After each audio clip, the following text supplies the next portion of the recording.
Ayo, what up, what up, what up? Welcome to the stream. Happy election day. It's kind of a scary day, truthfully. I'm not gonna lie, I did lose my I voted sticker. Sorry about that.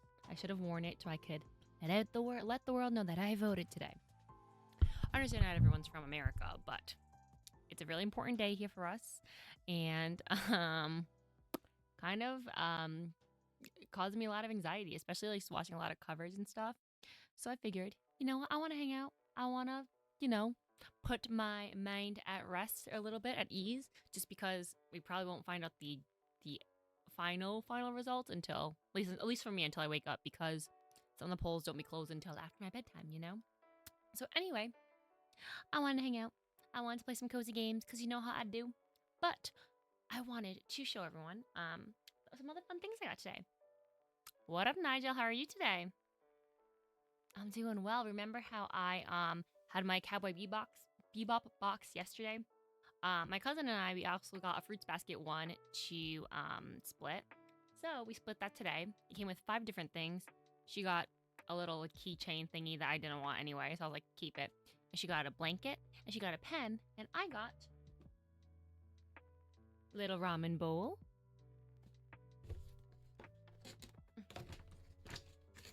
I will say, I feel like the thing with these like ramen bowls, like, you've seen them where it's like, okay, so chopsticks in here, and then the bowl just says fruits basket, little characters on it, and you're supposed to be able to put the chopsticks through here.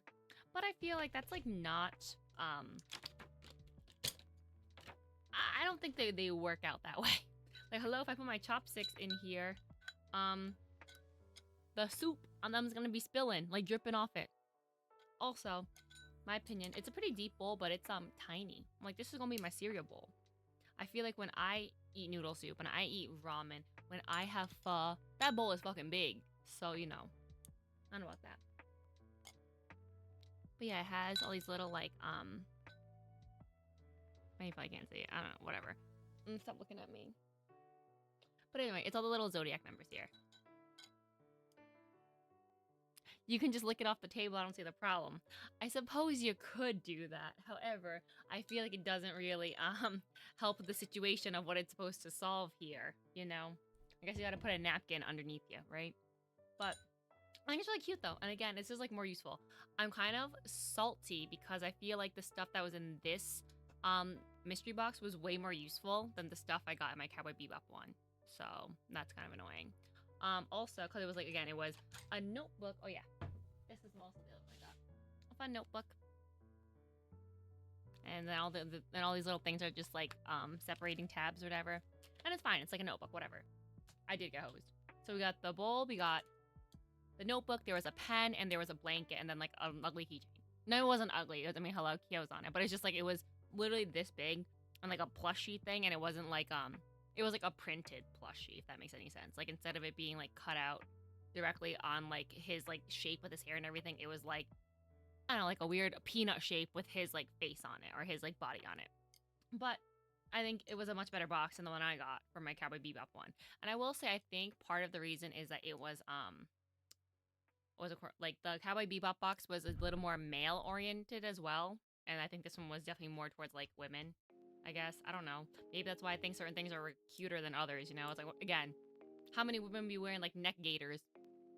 And I feel like even the style of the belt is so like manly, in the sense of like, this is some shit that like I probably would have seen dudes wearing in like middle school. You know what I mean? Like getting like this type of I don't know how to say it other than like, it feels almost like a seatbelt material belt from like Hot Topic or whatever, in like when I was like in middle school or something. Which granted, it's fine, but I'm just saying, like, I would have appreciated more of the stuff that came in like this box, but Cowboy Bebop themed. But whatever, it's fine. I will say one small, tiny, minute detail that be bothering me though about the Cowboy Bebop stuff is that there's a couple things that say like "See You Space Cowboy," which is obviously the like the iconic line from Cowboy Bebop, but it's in the wrong font. And not even just like, it doesn't need to be like the most like the exact font specifically, but like, come on, hold on. I feel very strongly about this, so I need to show you what I mean.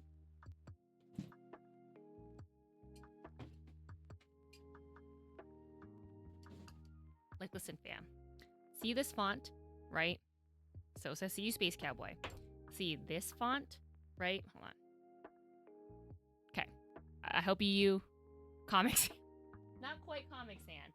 Basically, it looks like an Arial or something. But, like, look at what we twerking with, okay? Because, hold on.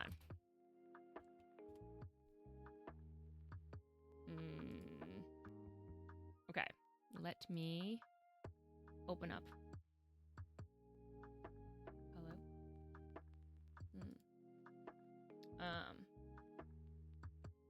Do you see how? Let me.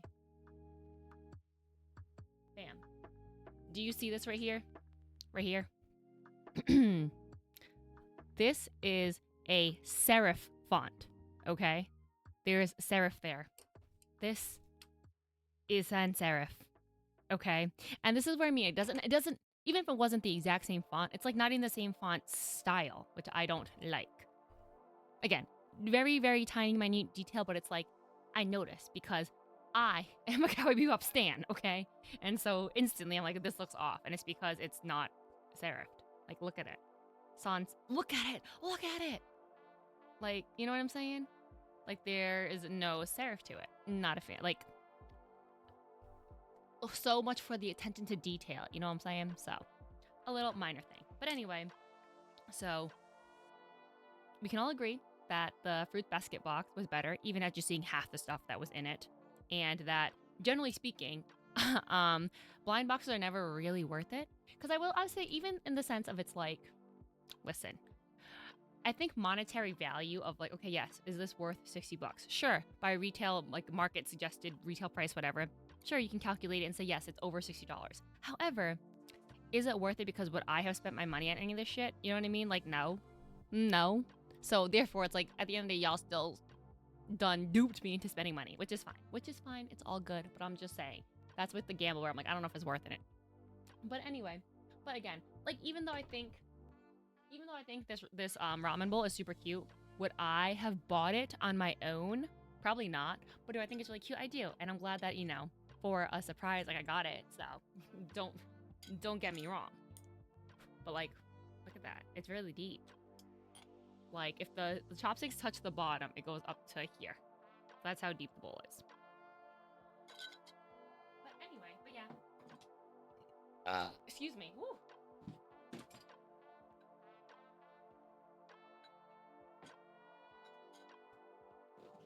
That was my haul from the half of my fruits basket. How was everyone's day? I figured I'd tell you guys about mine.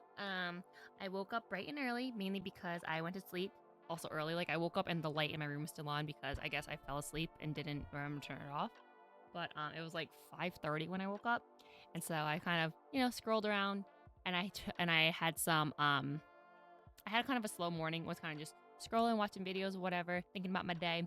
I had pre-workout, and I was like, hey, cool, I'm gonna go to the gym. So then I get to the gym, and I'm looking in my bag, and I'm like, fuck me, I didn't bring my AirPods, mainly because I knew my AirPods battery were dying, or like the charging case. So I brought them down here actually to charge them while I streamed yesterday, and I forgot to put them back in my purse. So I was like, well, fuck me, because, you know, nothing ruins a gym session like realizing you don't have your AirPods in, or like, you know, or any type of like headphones in.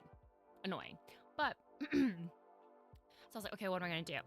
So I was like, all right, let me just go to so I went to Whole Foods because I had to do an Amazon return.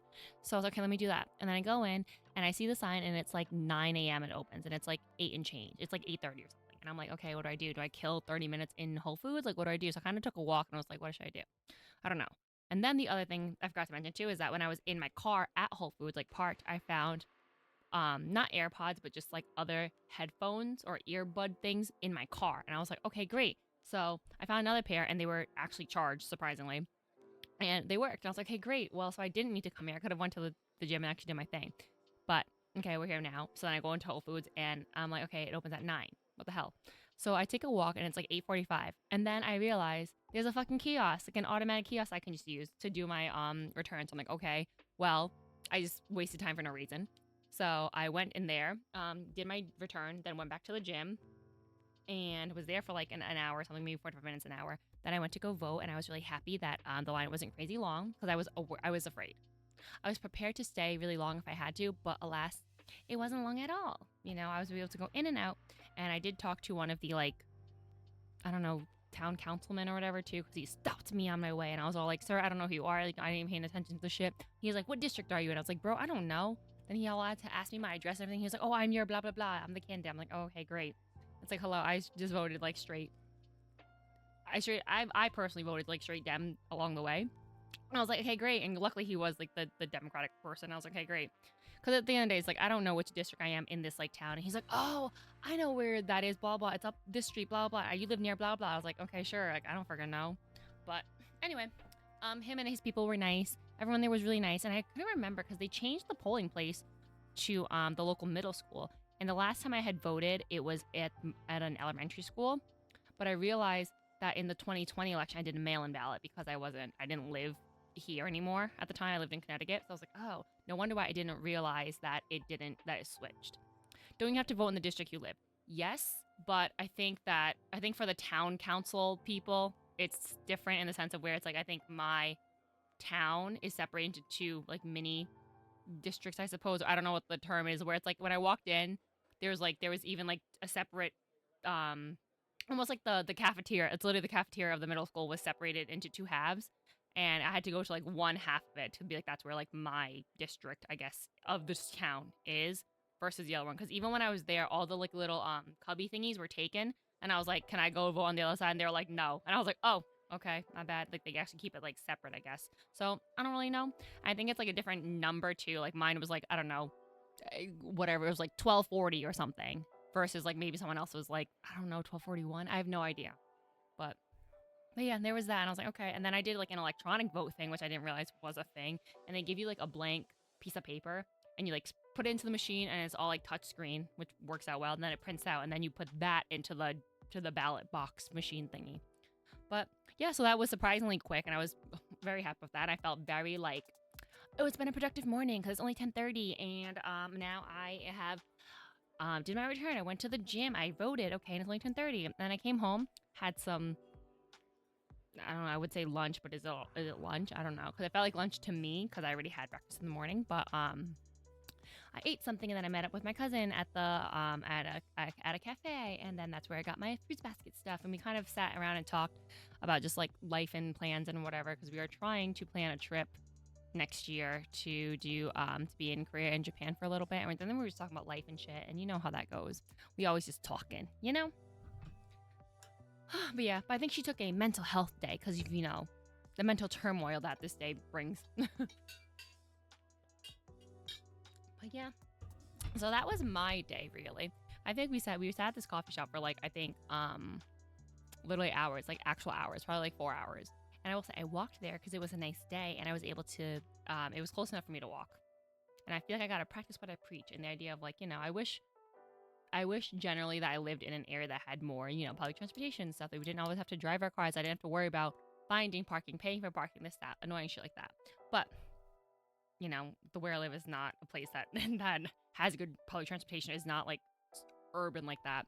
So I did take a little 5-10 minute walk to the cafe because it's close enough that like it's not weird to walk there, I suppose. But and luckily she came meet me in her car and took me home. Very nice. But yeah, so we've been just talking about like money stuff and kind of what we actually want to do and like our lives and whatnot. And I think that she and I are very alike in the sense of we have a similar mentality of like how we view life and kind of just like endeavors and stuff, So that's that.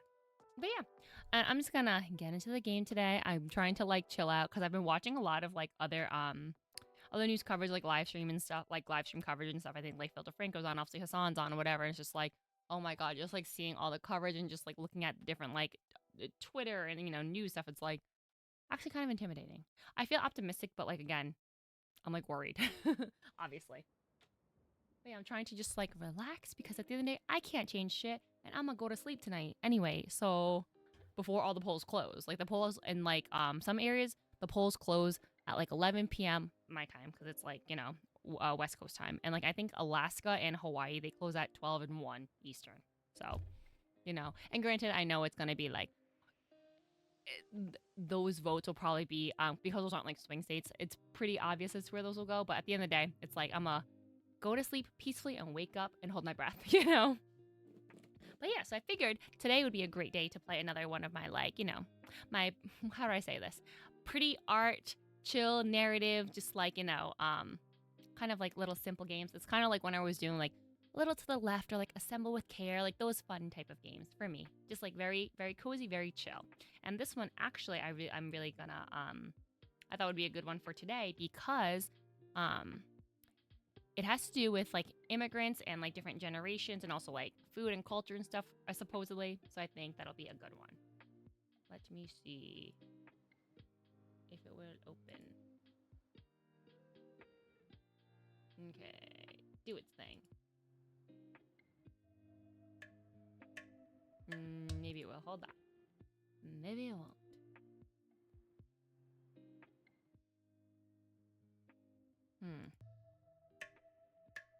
I assume you guys hear it, right? But does not want to.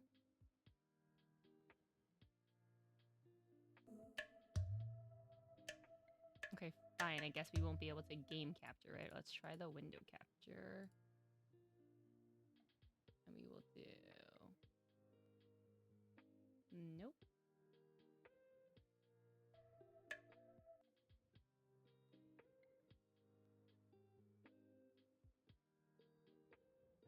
So weird. Like, why does it do this to me? I'm like, hello.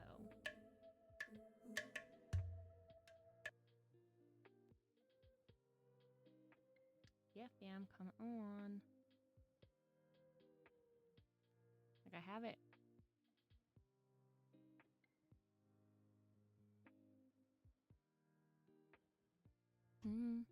Let me see. Let me see if there's a way that I can window the screen. And then maybe it'll do that. Okay. This is what it's gonna be. Welcome. All right. Ooh, vibration, controller vibration. Should I use my controller? Question mark. If I knew where it was.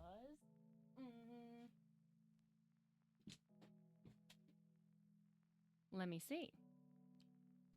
If it automatically connects, then we're good. And if not, then I guess we go and do mouse and keyboard. Oh, scared me. Okay. Maybe it won't. If not, that's fine. Oh, okay, guess we're playing. I didn't mean to click that. Hold on. I don't know why is it not.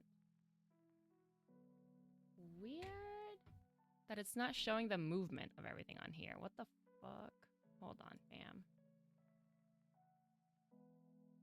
Hold on. I don't know why it's like stuck on this when it's weird that it's stuck on this screen for you guys when it's like not for me. Odd. Okay.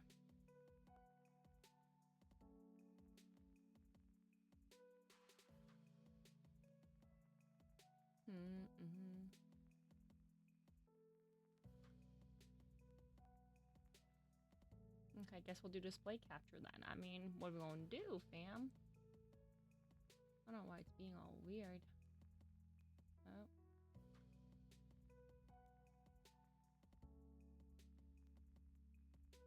Okay.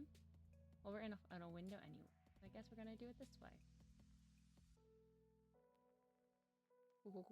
Cool, I guess.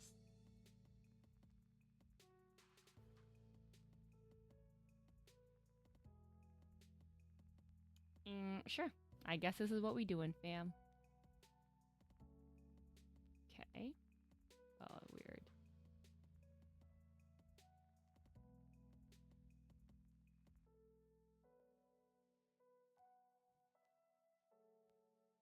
What the heck?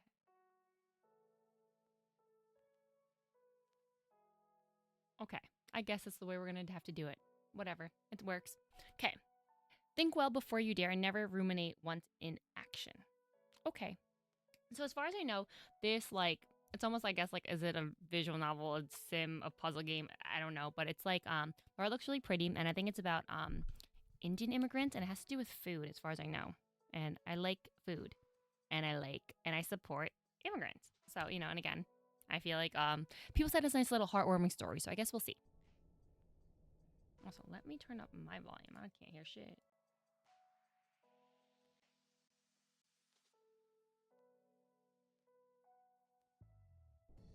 Okay.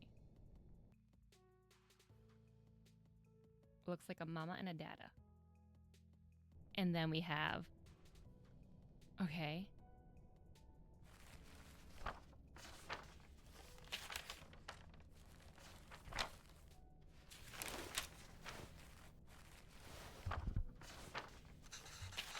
Leaving already? Ayo, sorry. Did I wake you? What time is it? 8. How are you feeling? Are we tired or are we nauseous? I guess we could be nauseous. Just like yesterday. Okay, I'll call your school and say you can't come in today. I was just about to leave for work. You should go back to sleep. Okay, is this a dad and a daughter? I couldn't tell if it was a dad and a daughter or like a husband and a wife. What about your lunch? There's some leftover idli batter and garlic chutney from yesterday. I probably will be pronouncing these Indian dishes and cuisines incorrectly. So my apologies. I'm probably gonna look that shit up later and feel like a dumbass. But that's life, I suppose. You can steam some idlis quickly. Fuck, see, now that's gonna bother me. How the fuck you say that? Hold on. Now I gotta look that up. That is gonna bother me. Okay, hold on.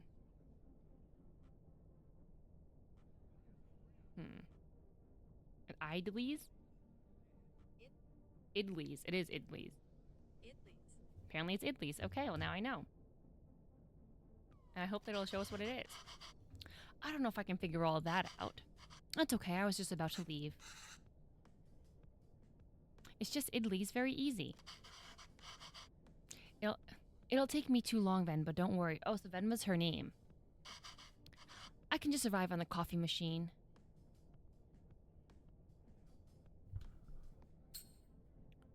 Okay, or fine, I'll make it then.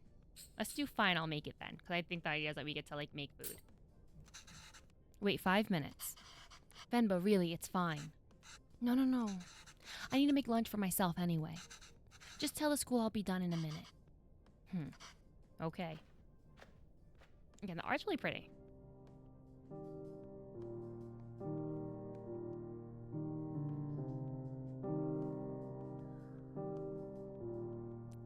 Okay. I guess that was our, like, cold open.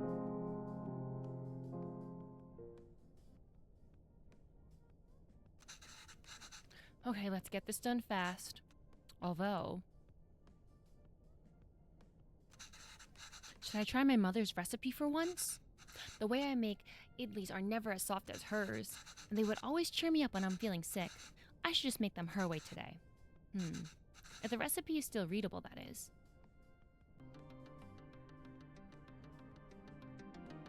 Okay, we turn on the radio. I also like to cook with music in the background. Oh, okay. I assume this is the recipe book. We need the plate, the towel, the cooker, water, batter, holes to let steam through. These also have holes so batter can cook to make sure to. Oh no! Wait. The holes on the plates. Okay. The recipe also calls for towels. I'm not sure why, but Alma swears this method makes the idlis a lot softer. Okay, wait a second. Arrange plates so steam can cook batter properly. Okay. What up, Notorious Pizza? How are you doing? Thank you so much. Okay. And also notice how I'm doing it. So I guess with this game too, the characters are Indian, and one of the candidates is also Indian. But anyway, I'm here for the food, I'll be honest. And I guess I'm learning things too. I didn't know what this was called. To make sure to blank or it will leak. Oh no, we don't know what that says. Okay. So should we put this on here? No point putting a plate without batter in the cooker. Oh, we have to put batter in here first. Okay. Wait. What's this note? We put it in this. What do we do here? Okay, so it's steam cooked, so it needs water. Okay, so we put water at the bottom. Okay, that makes sense. We should put this here. Should we put the batter in here first? Hold on. Okay. Great. And then we can put the second one on. We have to like rotate it though. No wait. I want to rotate it so the plates aren't on top of each other, right?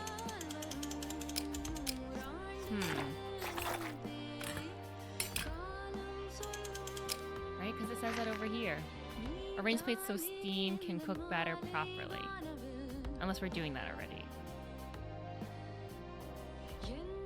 These also have holes so the batter can make sure to blank or it will leak. Do I do something with this towel? Should I put the towel somewhere? Where do I put the towel? How do I cook? Oh. Let's actually find out about this. Because I don't think I've ever had this. About idlis. How is it made? Okay, yeah, that could be helpful for us. So it's a breakfast staple. I feel like it might be a little loud. Hold on. At first it like couldn't hear shit, but now like with the tunes you can hear a lot more. Okay, sorry. Simply grind rice and some fermented lentils for that cloudy batter and steam it to make these soft, fluffy cakes. Anyone can make it so easy, except for my husband, I guess. Okay. Although I've never made it with my mother's cooker, so this might be a challenge. We can turn it on, okay. Okay, maybe we can't yet. This goes on top. And we can turn it on. We have to put this on here. Okay. Am I supposed to know this? Am I supposed to know what to do? Okay. The holes let steam through, yep. These also have holes so the batter can cook. Make sure to blank or it will leak. What's this blank? Make sure to, lock this. It looks like a pressure cooker, right? So, I mean, why can't I turn this on? Let's see how it turns out. Okay, I guess I have to double click, my bad. Oh, maybe you have to put it on the towels when it's done so they don't stick to each other.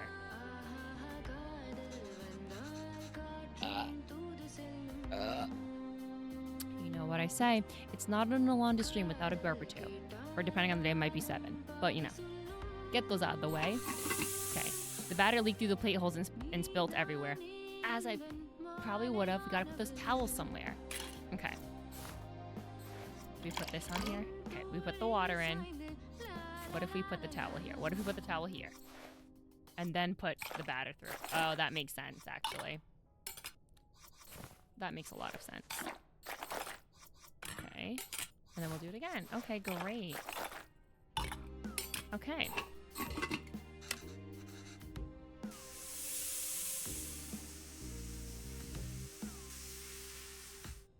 That should be long enough. Let's remove the lid and see how it turned out. It looks like only the bottom plate cooked because I have to rotate them. Okay. Maybe the steam from the water didn't reach the upper plates. This must be an orientation of these plates. Yes, okay. Okay. And some of these things I do know, I just didn't, you know. Just didn't do it, okay? We gotta put this here, I think. Oh, we gotta turn this first, I think. Okay. Got it. So now they're like in a different orientation. And then I guess do we turn it again? Cool. Because I think when you put this one on top, it'll be like in this direct orientation. Okay, back at it, guys. 3rd time's the charm. And that's exactly why when you're cooking new things, you have to try it multiple times.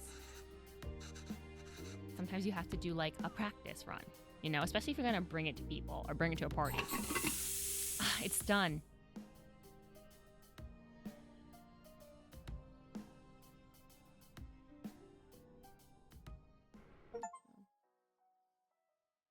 Want to move me down.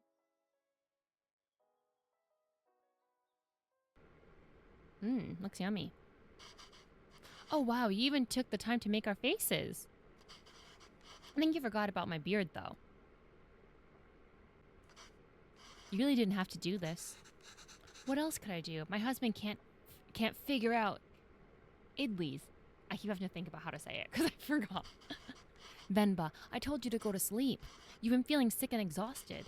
You didn't have to cook. It's not a big deal if I skipped lunch once. Pavlan, you're making me choose between resting and letting you starve. That's not a fair choice to me. You're not letting me starve. I know, but that's what it feels like. And even if I had let you leave, I couldn't sleep peacefully.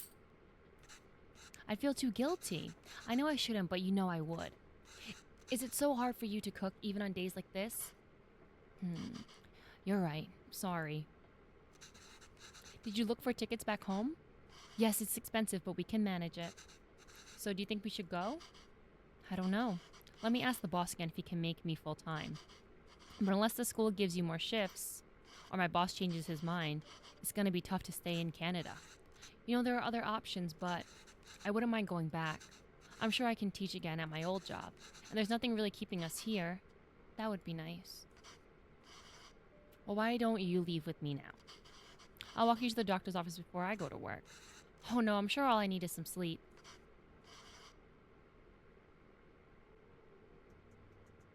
You've been saying that for 2 days now. Oh no, I didn't even see you say that. An Indian person did not make this game. Because if they use in a recipe. Yeah, I feel like with a lot of cultures, I mean, you just be cooking with your heart, you know? Come on, I'll walk you. Doctors are free here.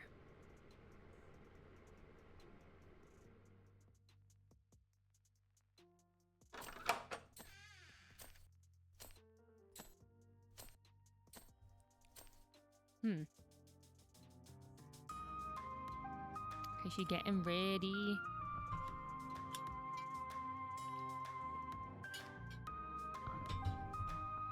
Put her bindi on.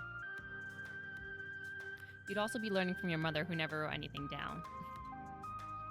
I will say my mom, when she does her like recipes and stuff, when she's like recipe testing, because my mom is a recipe tester, like she'll make the same shit for like weeks, you know what I'm saying? To like always test it out. But I will say she has a little note where she will like, write her like new recipes down. So the boss didn't even consider it. Unless a miracle happens, I say we start packing. What? What's with you? You never told me what the doctor said. Well, I think you should eat first. Okay. Eat this again? Ah. What has gotten into you today?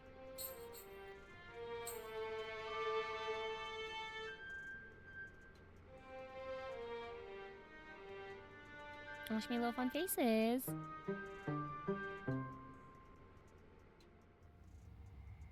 Spoon or shoe / slipper? I mean, I'm sure it depends on the day, right? A broom, chopstick, whatever it is, you know, at the ready. So I guess that means we have a reason to stay. Okay, so now she's pregnant. Because that's why they're going to stay. Because, you know, she was feeling nauseous earlier. Probably because she got morning sickness. I mean, raising a child back home wouldn't be so bad either. But there's a chance at a very different life here. It's only going to get more expensive, though, and we're barely scraping by as it is.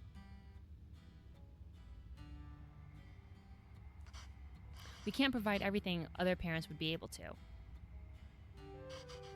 What if they resent us for that when they grow up?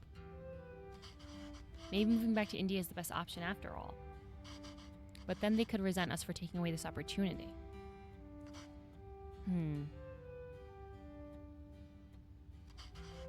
What do you think, Venba? Hard-hitting questions.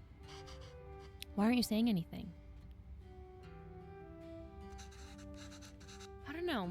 It's funny to see you worry like this. Are you not worried? I don't know. I feel very calm for some reason. That makes one of us. Pavlan, don't worry. I'm sure they will turn out just fine. How can you be so sure? It's our child. How else could they turn out?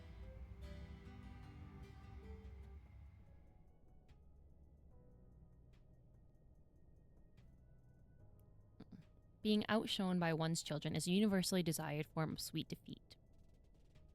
So now we're in 1994. So that was in the 80s, and now I think I was like 80 something, and now we're in 94. So they had the child.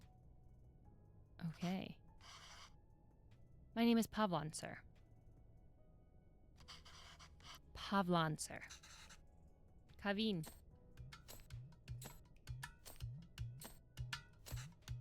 Where did you run off to? Sir, it would be my privilege to work with you. Pardon me, sir? I don't have time to play, Kavin. I have a lot of work to do. Yes, sir. I've managed transport of hundreds of units. I've managed transport of hundreds of units of inventory per day. Pardon me, sir? Kevin, there you are. What are you wearing? Where's your shirt? It's a cape. Take that off. Let's get you dressed. No, I like it. That job was in India, sir, but... Kevin, wait there. Don't run.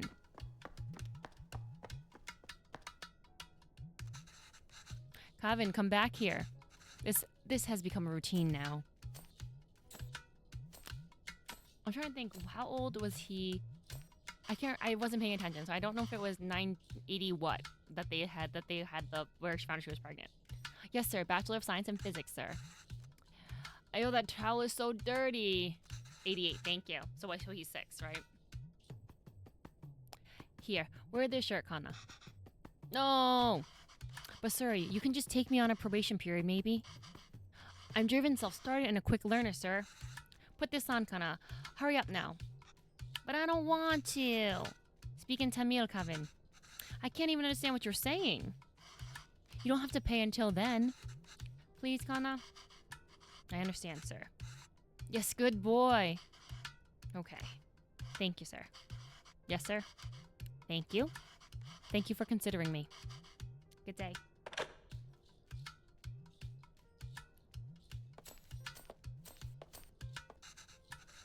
Hello, Mr. Bachelor of Science. What happened? Same old. They didn't buy the hundreds of units. They didn't buy the hundreds of units of inventory story. I'm telling you, it's time for it to go. Ooh, tough. I feel I don't like this one because it sounds like we're lying now because it says we didn't buy the story.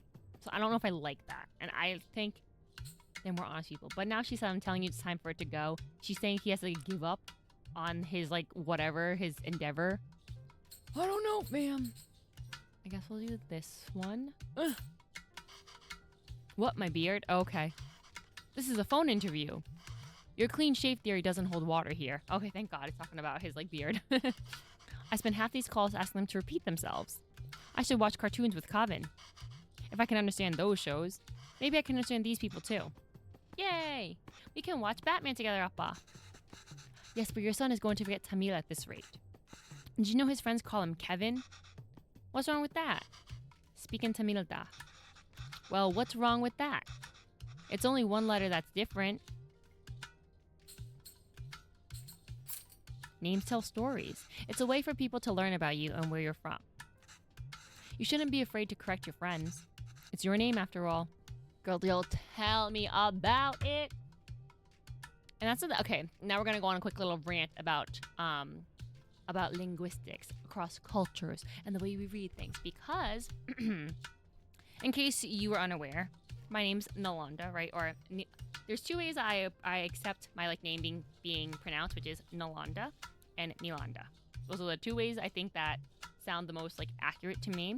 However, in a lot of ways, like the AN sound is read, and I guess like in our American English or Western English way of pronunciation as an, like the word sand or something, but it can be translated as like an ah sound. Like, so I'm Nalanda, but I get a lot of Nylanda or Nalanda a lot because that's the way people would typically read the AN sound.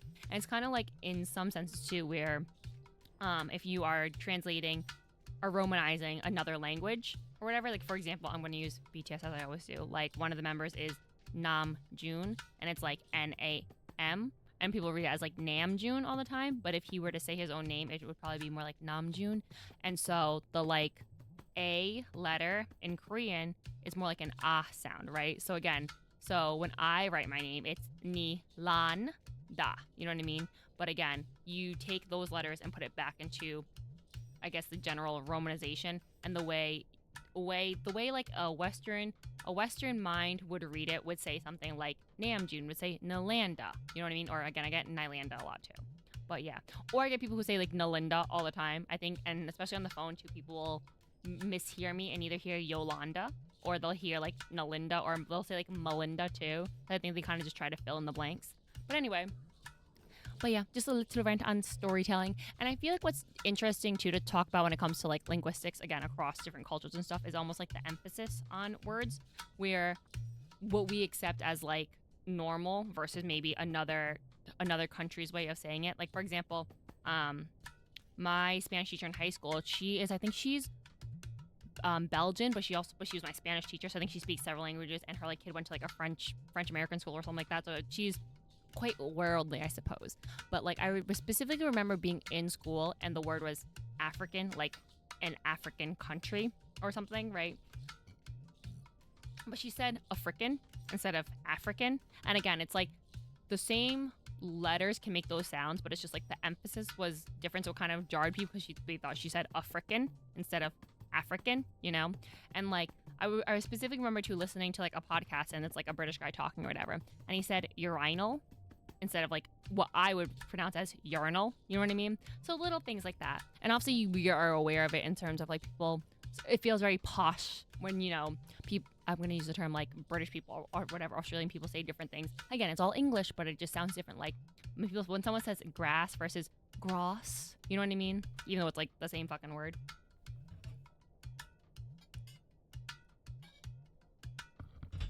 I guess English names like Miranda is pronounced, yeah, like that, like the and. But for some reason, Alana doesn't like it should be pronounced and. Interesting. I appreciate that you think that, because you should tell all the teachers I've had and some of the coworkers I have as well. But I think, and it's funny because, again, like if my parents were to say my name, it'd be more like Mianda, which is a much more of a silent or a very soft L. And I think that it kind of,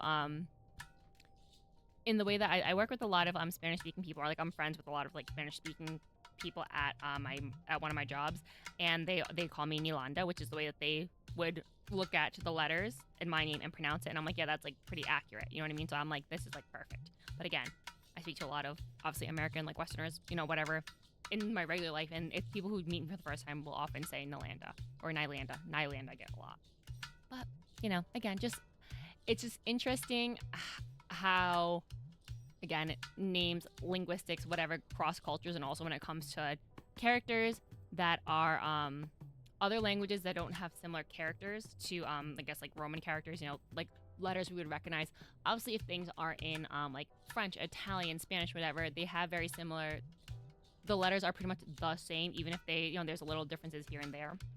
But like, for example, translating Korean letters to Romanized letters, it just feels a little odd. And obviously you want to read those letters in your like native language, even though it's not quite the same. Like for example, there's like letter, like when you're learning another language, it's really about the sound versus like what you're reading Romanized wise. Like I guess what's the way I want to put it, like sometimes like there's a letter that's kind of like a G/K sound, but some of the romanization will put it as a K or a G depending what the word is. And it's like, if you see a K, you'll say it with a hard K, like a, I don't know, kimbap. And you might say gimbap, you might say kimbap, right? But it's like gimbap, right? Or something where it's like, you'll see like tteokbokki, right? And you'll see sometimes it with like a D or with a T, because it's the sound of that letter, like the double, like the Korean letter itself is somewhere between a T and a D, but you'll see it romanized either way. And so some people will read it and say tteokbokki, like with a hard T, or dokbokki with like a strong D. And the answer is that's like not really, it doesn't really lean one way or the other. And also with other languages too, it's like certain letters just don't exist, right? Where it's like all your P's and your F's in Korean are pretty much the same letter. So like, for example, there's a songs where it says like focus, but it sounds like pocus, because again, I think it's the F is not really in their native language. Like the word coffee is like kopi, you know what I mean? More like a P sound.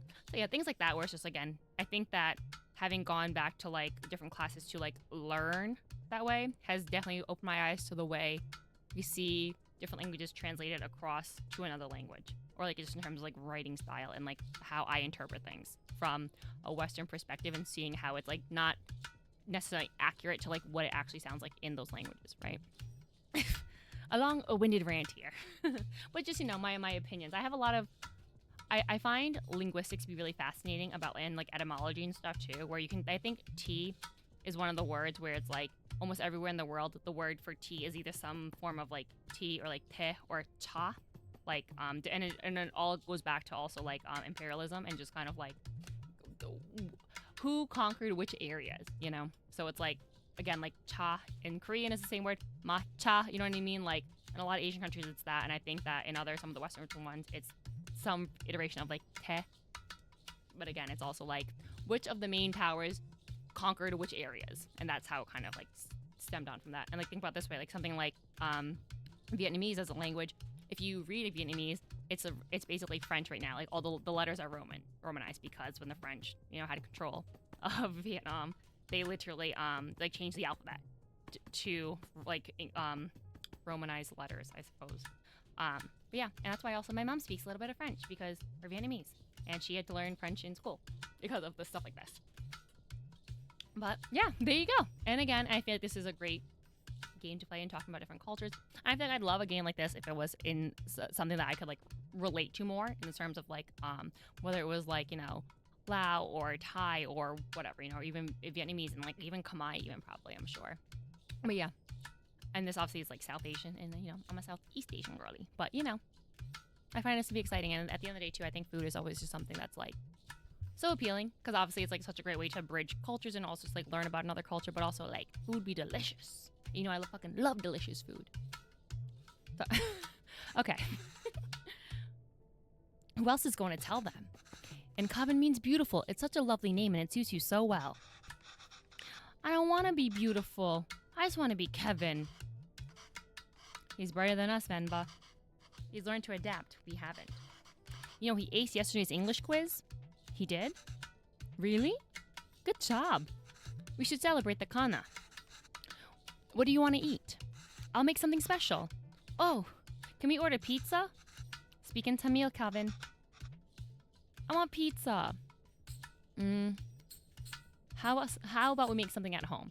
I like this, the language we use here, because the keyword here is better, and I would probably agree that whatever they're gonna make is probably gonna be something better, but like we'll say something at home, and it helps them save money too, like parota, dosa, idiyappam, ghee dosa, biryani, curry dosa. No, I'm tired of all of these. I said I want pizza, extra cheese, extra toppings. You eat pizza all the time. Kevin, have you ever had putu? No. What's that? Well, I've only seen my mother make it before. It's a lot of fun to make. Reminds me of a rocket. Rocket? Yes. A lot of steam comes out when you make it. It looks just like a rocket launching. It does? Yes. But you know what? Let's just order pizza. There's no rocket, but you get a nice cardboard box, which also, with pizza boxes, that obviously it's like a cardboard, but that the cardboard parts that have the pizza grease on them can't be recycled properly. Just putting that out there. So if you're ever throwing away your pizza box completely into the recycling and think it's getting recycled, it's not, okay? Because of the grease. So the pieces that don't have grease can be recycled, but the pieces with grease cannot be like recycled properly. Just putting that out there. And that's the problem with big greasy pizza. And besides it being extremely greasy.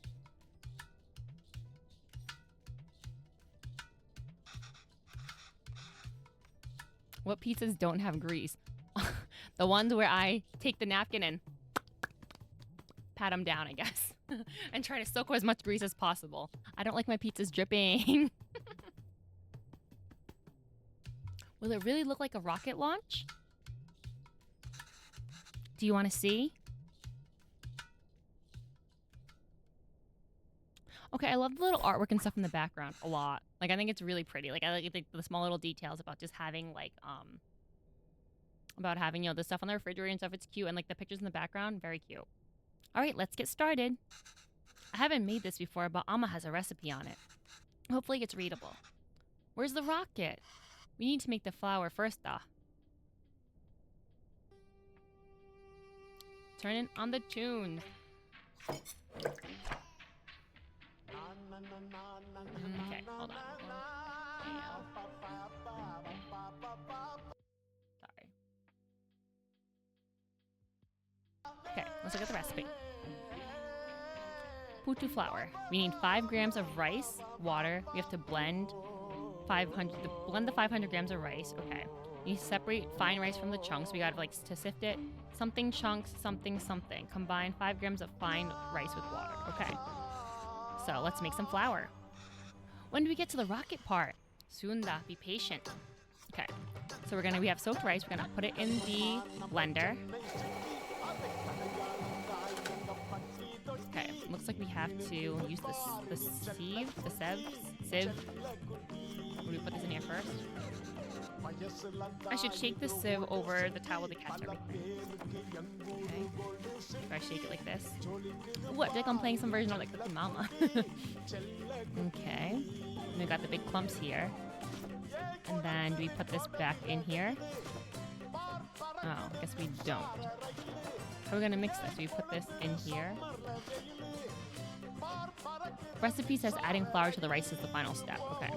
Do you think this is right? No. This is way too runny. We must have added less than 500 grams of rice. We need to find a way to use all of it. Okay. Blank. Do we add the chunks as well? Okay, but also let's find out some more about this dish. Storing the flour. Venba, I'm no expert, but usually we toast the flour after we make it, no? Usually, yes, it's important to toast it, especially if you're going to store the flour for later.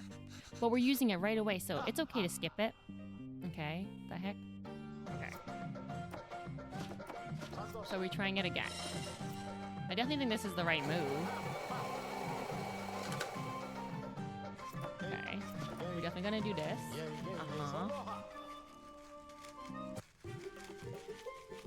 Oh, guess we're not done. Oops. Okay. Do we put this in here?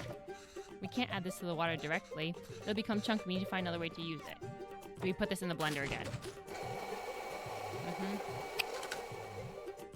Oh, see, now we have more.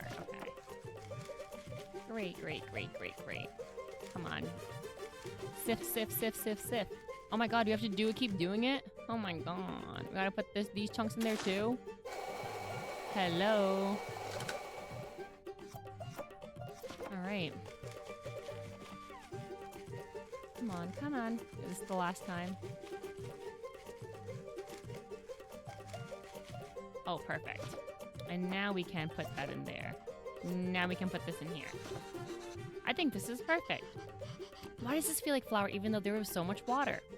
We have to mix the water and flour little by little. The final consistency should feel like slightly wet sand. Okay. Alright, that wasn't too hard. Mom, when will we get to the rocket? Okay, now we got more things to do, alright. You know her mom wasn't using a blender. No, it was probably a pestle and mortar, honestly. It was literally putting the shit in the pestle, or in the mortar rather, and using the pestle to just grind that shit. Okay, let's look at the recipe. Oh, half the book is ripped, okay. Oh shoot, okay. Coconut layers as far from each other as possible. Oh shoot, okay. Flour, coconut. We need flour and coconut. But we have to use 4 tablespoons of something and 3 tablespoons of something. The hell? Alright, this is straightforward. Is it?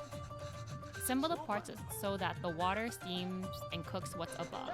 Tricky part is figuring out how much rice and coconut is needed. And in what order. Coconut can crumble easily. Other garnishes. Interesting. We're garnishing with coconut here, but really, you can stuff anything in between. Anything? Yes, like irachu putu is made with minced meat in the middle. Ugh, my favorite. What about cheese? Could you put cheese? You could, but you shouldn't. Okay. Shoot. Okay, so maybe we have to do the mold. Okay. We put the kettle on first. We should put some water in it because it's gonna steam. This goes on. What we should do. Okay. Water's at the bottom. 3 tablespoons of something. I think this is the coconut. Are we doing thick coconut layers? Wait, was that 1? 2? Wait, hold on. Maybe it's just 1. No. Okay, hold on. Let's try that one more time. I still have my mom's mill that we would turn by hand. Ooh, interesting. I feel like that's something that's nice to keep though. Especially I think the thing too, you know, when people talk about like our whatchamacallit, like stuff made now is like not as quality. Is my mouse okay? Hello? Okay. Is like not as high quality in terms of like, I don't know if you watch any of these like type of videos, but like on YouTube, for example, I'll watch some of the videos where it's like, oh, antique, like, you know, machinery, right? And some of it is big and bulky, but it's like, that shit really is industrial. And like, some of it really does still hold up, whether or not we like need it to or not. I worked at a breakfast diner that was on an apple orchard. And, or like I had an apple orchard on the property, and the apple peeling device thingy that we used, it was literally like you stick the apple on, you just like shh, and it would just like peel the apple, you know, and it was the fastest way to peel all the apples for apple cider donuts, apple pies, etc., that type of stuff. And I feel like it's one that was not like something they bought recently, you know what I mean? And my mom, she actually has a pretty like industrial like sewing machine, and I mean it, whereas like I was in the sense where like that's, you've seen me sew on here where I have my little like pick it up and just put it here and it's like tiny. My mom has one that's like literally the whole table, and she would always basically like, I was not allowed to touch it as a kid, where she was like, that shit will fucking sew your hand to the table type of thing, you know? And I believe it. And it has been kicking for how many years? So I grew up with that, and I'm 30. So it's been kicking in this house for 30 years, plus however when she got it. And I'm sure it was probably from something that like had maybe a business that like closed down before or something. I don't know. Actually, I feel like I should ask her one day, but it's literally like the whole table. Old singers are indestructible. Yeah, I feel like in the sewing community, I suppose people are saying that like with singers, they kind of like the newer ones now are like not as good as maybe like other brands, you know? And it's like they're kind of just riding the wave of like what they were. And I'll say my little singer that I have is also like, it's new and cheap. It's newer in the sense of I've got it within the past like decade, but it's like the cheapest one too. But you know, it's done me well for what it is, and I appreciate it. But I'm also like, yo, it'd be nice to upgrade it. The newer ones are made with plastic cuts nowadays. Yeah, my entire thing is plastic guts. That's interesting that even the inside is plastic. Okay. I think we'll do 1, and then we'll do 2 of the flowers, right? Because we're going to try to make it match here. But then it says 3 tablespoons, though. So is it 3 to 4? I don't know. But see, it's like 1 and then 2 and then 1 then 2. But then again, it's like, see how here, oh, maybe you guys can't see it very well, but it's like when I put in, so it's like brown, white, brown.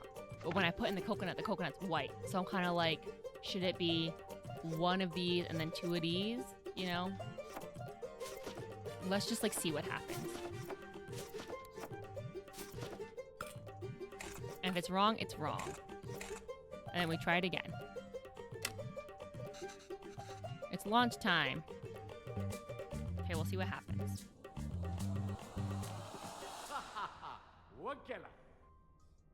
Oh, is that right? Wow, oh my god, I got it right in the first try. Oh, if you get a Juki, that's not gonna have any plastic inside. Yes, I will say, you know, I've seen a lot of people use Jukis on like on YouTube and stuff, and I'm like, that's the one I'm like, I would like to, or especially the ones that have like, you know, more options with things. And then I see people with their sergers, and I'm like, damn, it looks like it makes shit mad easy. But you know, I gotta do it always like, that's what's hard with having hobbies. It's like, which ones do I want to invest in, you know? And sewing's one that I enjoy doing, but it's like one that takes a lot of energy and time out of my brain, you know? Because sometimes it's like, oh, I have ideas of what I think cool projects would be, but like, I just haven't done them. But who knows? Maybe I can stream some of those one day. And I feel like that'll be, again, nothing makes me do shit more than like making it content. Want me to do my chores? Should I vlog it? Should I make it a cleaning day for content, you know? I want to make a cosplay. You know, it'd be great to like have a deadline, a goal, etc. Like I wanted to do something for like, you know, oh, I want to like make some shit in my scrapbook or whatever. I haven't really done that, or like, you know, do some creative shit there. And it's like, you know, it'd be great for that content, making it a video. Nothing says I'm gonna do it more than like, oh, I'm gonna film it. Wow, that was so cool. Venba, I can't believe it didn't fall. Amma, can we do that again? Okay, we have more. Okay, what's this? We are unable. Oh no! We are unable to offer your secondary teacher position at this time. However, we encourage you to apply again next year. Oh, my heart. No, you can already tell this is the type of game that's gonna like pull out the heartstrings. Is he asleep? I think so. Coven? Yes, he is. Good. So that interview, another dead end? Yeah. I think I knew that before I took the call. No relevant Canadian work experience. We'll keep you on file. I don't know. I feel like I deluded us into thinking we can make it work here. Well, don't worry. I'll go to the employment office again tomorrow. What? I know you don't like Suresh, but I think you should take that sales job at his company. It's all about who you know here, or we really are at the end of our rope. I think I'm gonna go with it's all about who you know here. And we barely know anyone. We're not in a position to pick and choose our help. I thought moving here would be a chance to start over. That even here, we still have to beg people like Suresh. It's not begging. I know. I'll call him tomorrow. Thank you. But honestly, I think you're more qualified for sales than I am. I mean, the way you sold the Coven and the Put today. You're really good with kids. I can't believe you're having a hard time teaching in school. Well, it's not like teaching back home. It makes me worry about Coven. Why? Well, back home, I can get the class to laugh, open up, get them in the mood to learn, you know? But it's harder here. What does that have to do with Coven? I just feel that there's a wall between me and my class. I can't connect with them. They lead very different lives than we did. And I feel that same wall growing with Coven. How do you mean? What if I can't connect with Coven? It just feels like he's growing further away from us. It's hard to even talk to him. Okay, I feel like he's growing away. The other day he told me he wished he had his own room like his friends. He said he needs his privacy. What 5-year-old needs privacy? Can you even imagine asking for something like that when you were a kid? It's like he's in a different world than us. Well, it's more than just that. He doesn't eat lunch at school. He's not interested in anything we do. He's not interested in anything we do. I thought I could at least get him to listen to music or watch some movies from back home, but he'd rather watch Home Alone for the 100th time. I don't know, I'm worried. These things bother me too, but we chose to bring him up.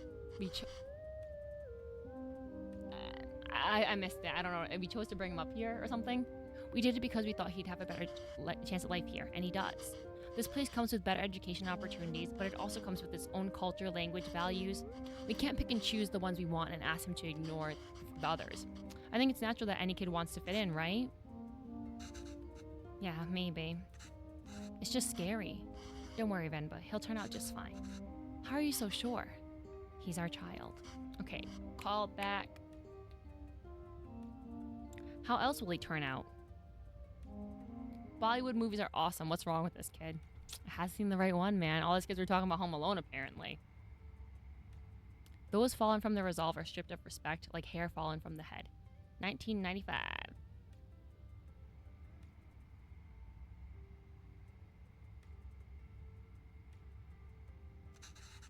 Go on. Tell her. His name is Pavlan. He's my dad. P-A-A-V-A-L-A-N.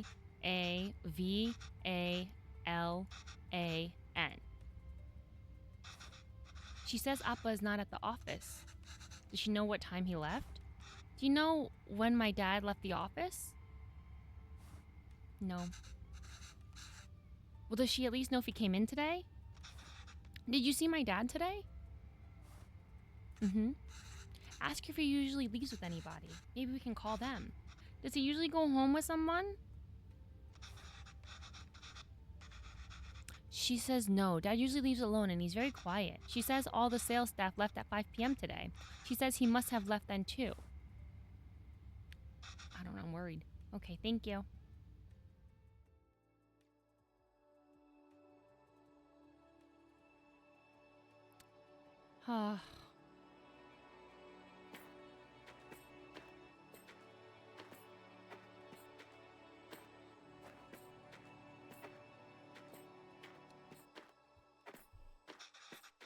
Why are we walking through the park, Amma? Do you think Appa will be here? I don't know, Kana. Sometimes your Appa loves to walk instead of taking the bus. If he decided to walk home from the office, it should be through here. But the lady said Appa left at 5. What's taking him so long? Do you think he went somewhere else first? But where would he go for this long? I don't know, Kevin. Enough with your questions. Sorry, Kana. I'm just worried about Appa. Why are you worried? Do you think something happened to him? No, I'm sure he's fine.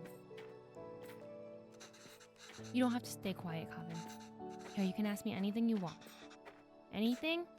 Yes, and I'll answer it. But only if you can ask it in Tamil. Okay? Okay, I can do that. Ahem. Okay? Okay, I can do that. Why did that lady say that Appa is very quiet? He talks a lot at home. Oh, look at you go. See, you can speak Tamil when you want to. I don't know, maybe it's that they don't talk to him. What do you mean? Nothing, he doesn't really like his job, Kevin. Maybe that's why. He was a writer back home, right? Did he like his job then? Oh yes, he loved to write. How come I never see him write at home? Well, he always writes when something bothers him. Back home, that used to be every day. Maybe you should bug him more.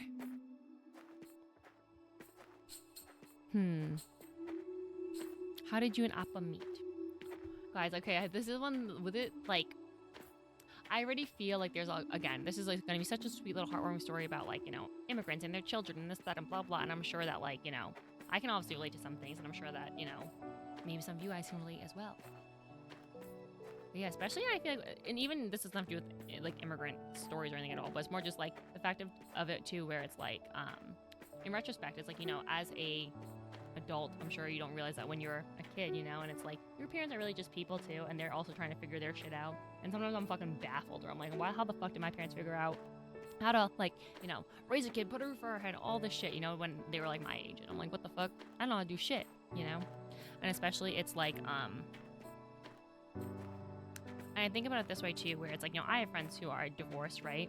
I have friends who are divorced now, and obviously my friend who is divorced will tell me some things about her kids where it's like, you know, they don't quite understand, or like, you know, you're the bad parent because, you know, like you're the other one is like the better one, the nice one, that blah, blah, blah, you know, obviously less discipline or whatever. And it's like, yeah, but that's because they don't understand what you as a parent are going through amidst not only your divorce and your feelings throughout that, but also like raising these children as well. And it's just like, yeah, something you learn as you get older. And again, in retrospect, and it's like, you know, I think of it as more like, it doesn't really matter what age you are. It's like you're always going through shit. You're never too old to get your heart broken. You're never too old to, like, you know, for life to kind of turn upside down, you know? And I feel like obviously when you're younger, you don't see those parts of your parents or your aunts or uncles, etc., right? You don't see those parts of their lives. You don't see what they're actually going through. Even if you know that they're like, whatever, things are happening, like they're getting a divorce or they have to like move out of their house. You never know like the details, you know? And obviously when you're younger, you look at these adults and you're like, oh, they have it all figured out, this, that, blah, blah, blah. And it's like, that's not necessarily the case at all, you know? And that, I feel like that's almost like being on the other side of like the coin of like, okay, well now I see it. Or the other side of like the wall almost, you know? But, you know, just thoughts about life. So how did you and Appa meet? You know, I'm named after a type of poem, right? Yes, Appa told me a venba is a kind of like a haiku. The private school where I was teaching was treating both staffs and students terribly. No proper equipment or rooms and horrible pay, so we organized a protest. We had signs and boards and dozens of people. One day we were told a reporter wanted to interview us. We thought this was a big break, but he was the shabbiest person I had ever seen. He looked like he had just woken up. Was it Appa? Yep. Still, I answered all his questions and hoped for the best. A week later, we all read the article that came out in the magazine. But it wasn't an article. It was a poem or it was a story. Maybe it was a poem. It was a poem? It was a venba, a gorgeous one too. It was about the school, the students, our protest, and it was about me. Somehow people could ignore our protest, but they couldn't ignore the poem. It received a lot of attention, and as a result, so did our protest. The school was forced to change, and I was smitten.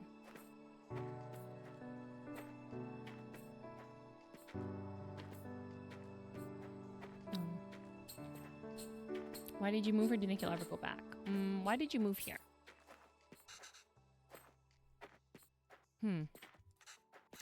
It wasn't an easy choice. Pavlin wanted to be with me, and I couldn't imagine being with anyone else. But a lot of people took issue with us being together and decided to make it our problem.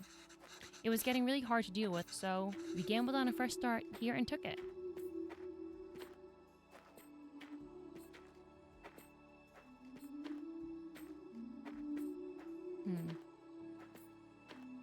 How you gonna make a 5-year-old soak in that? Ama si apa?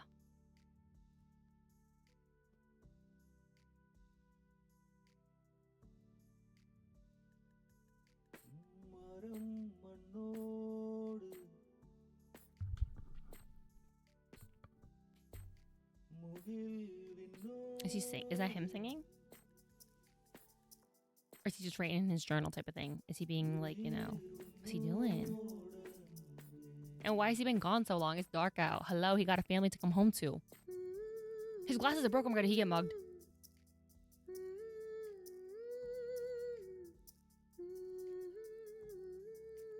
Oh, Pablo. Not them having it spelled wrong too. Ugh.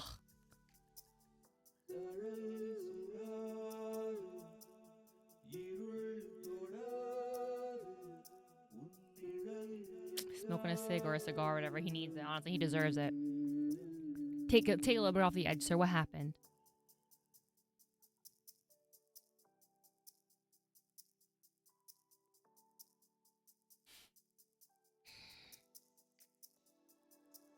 Look at that. He's writing because it should be bothering him. And I'm not gonna lie, fam. Me, I write in a journal too, and it's like the most I've ever written in my journal is usually when I'm like not happy. You know? And I will say, I've tried to really take that to not do that anymore.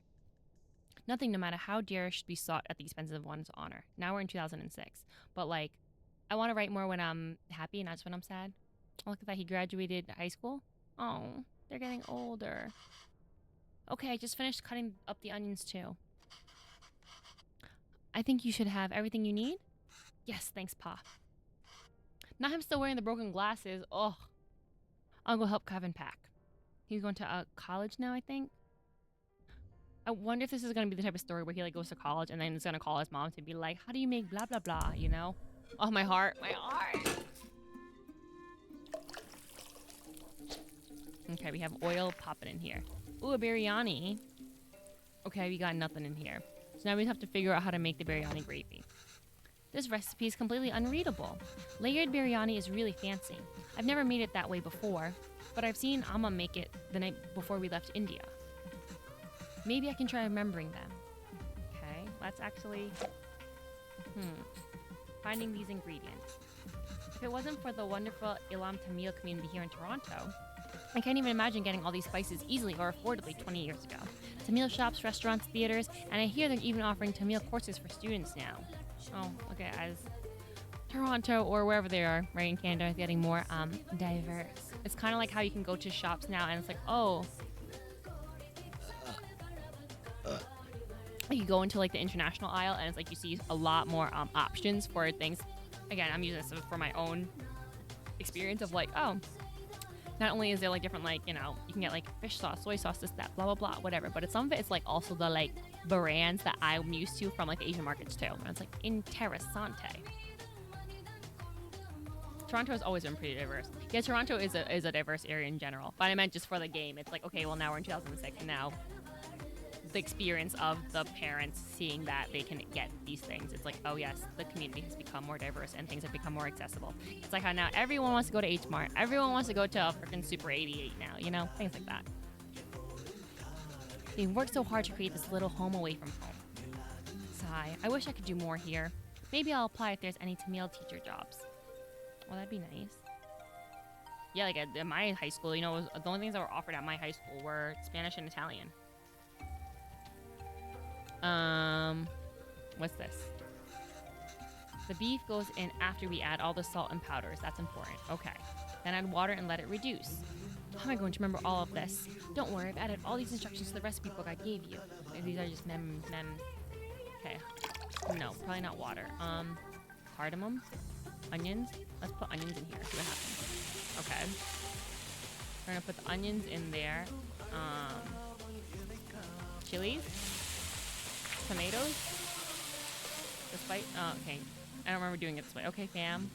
I must have done something wrong. Let me try again. Onions. Chilies. Bay leaves. Cardamom. Okay. Okay, so I guess we're just gonna guess and check here. Onions. Chilies. Fennel. Cloves. Bay leaves. Ginger garlic paste. Water? No. Okay.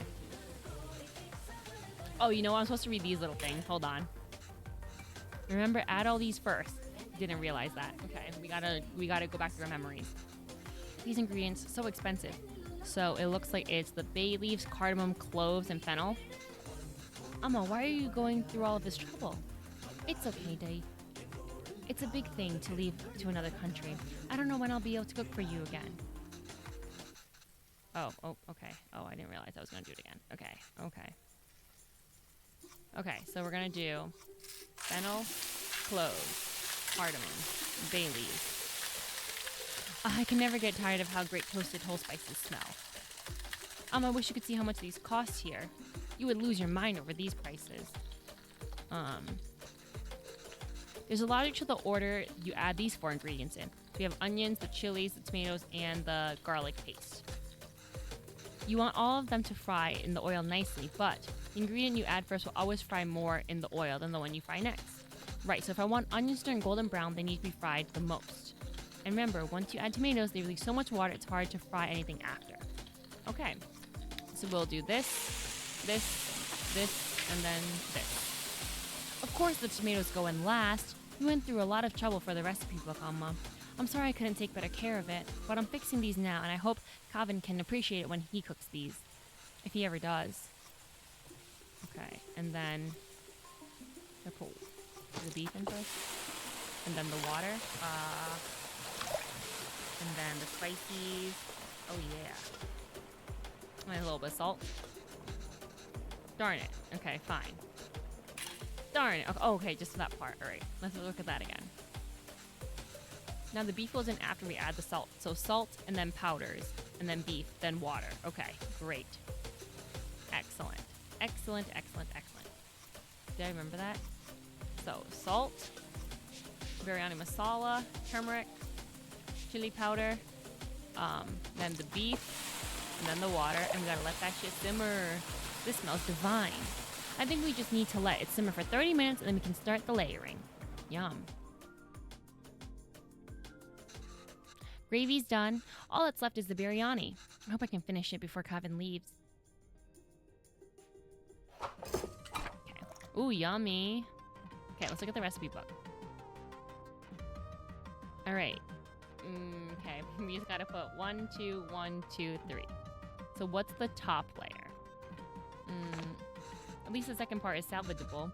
I think the idea is to put everything in the pot, seal it tightly, and let it simmer together. The 1, 2, 3 refers to different layers of, yup.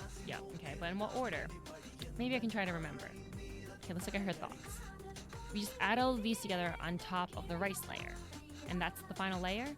Yep. What's wrong, Amma? Amma, why are you crying? You know we'll visit often, and when things are better, we'll come back here. This is our home. Where else will we go? I know, Kana. It's just so far away. Okay. What else? That's all you can remember?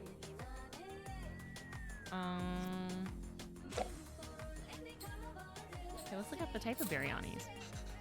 Biryanis are so fun to make and can be made in so many different ways. Every state in India has its own biryani, and they all swear it's the best.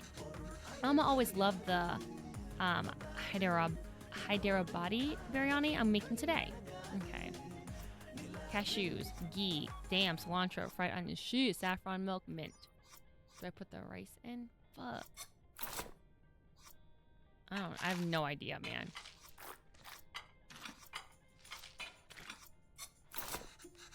That's definitely not the right sequence. Okay, let's look at this again.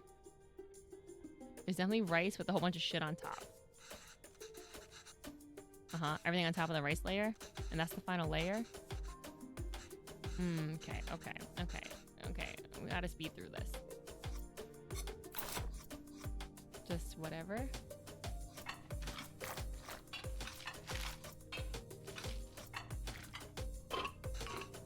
I haven't used all the ingredients. What are you missing? Oh. What the heck's this? Didn't we use this already? More rice? Okay. Oh, maybe we gotta put more of that. Let's look at this again. 1, 2, 1, 2, 3. 1, 2, 1. I don't know. Oh, actually, I think these should all be last. So, this, and then this. Oh, is it, we only get 1 scoop of ghee? Okay, maybe not. What the heck? Okay, well, maybe I'm not as good at figuring this out. 1, 2, 1, 2, 3. Hold on. Oh, maybe I'm supposed to take them out of the pot. We do this, scoop this. That sounds right, because then that's 1. This will be 2, and this is 1. Nice call, Nigel. 1, 2, 1, and then 2 is the rice again, and then we put all this shit on top. Bam. I just have to cover with the lid now. Perfect. Much appreciated. I didn't realize that the actual biryani gravy would count as like the 1 layer. Duh. That's why I like to do these fun games with everybody, because then it's like, you know, when my brain doesn't work, I know y'all's do. The rice will fully absorb all the moisture from the gravy, deeply flavoring it. I can't wait. That's crazy, because you know what? It's like funny, because I love to order biryani at like Indian restaurants, and it's like, damn, this is how you make it? But you gotta do all this shit to like, you know, get the flavor in the rice. Should be good now. Looks amazing. I want to be smelling it.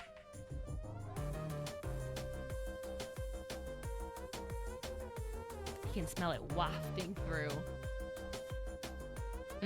That look good. Oh, and Calvin's going to college. How is it? So good. Beef really is the best.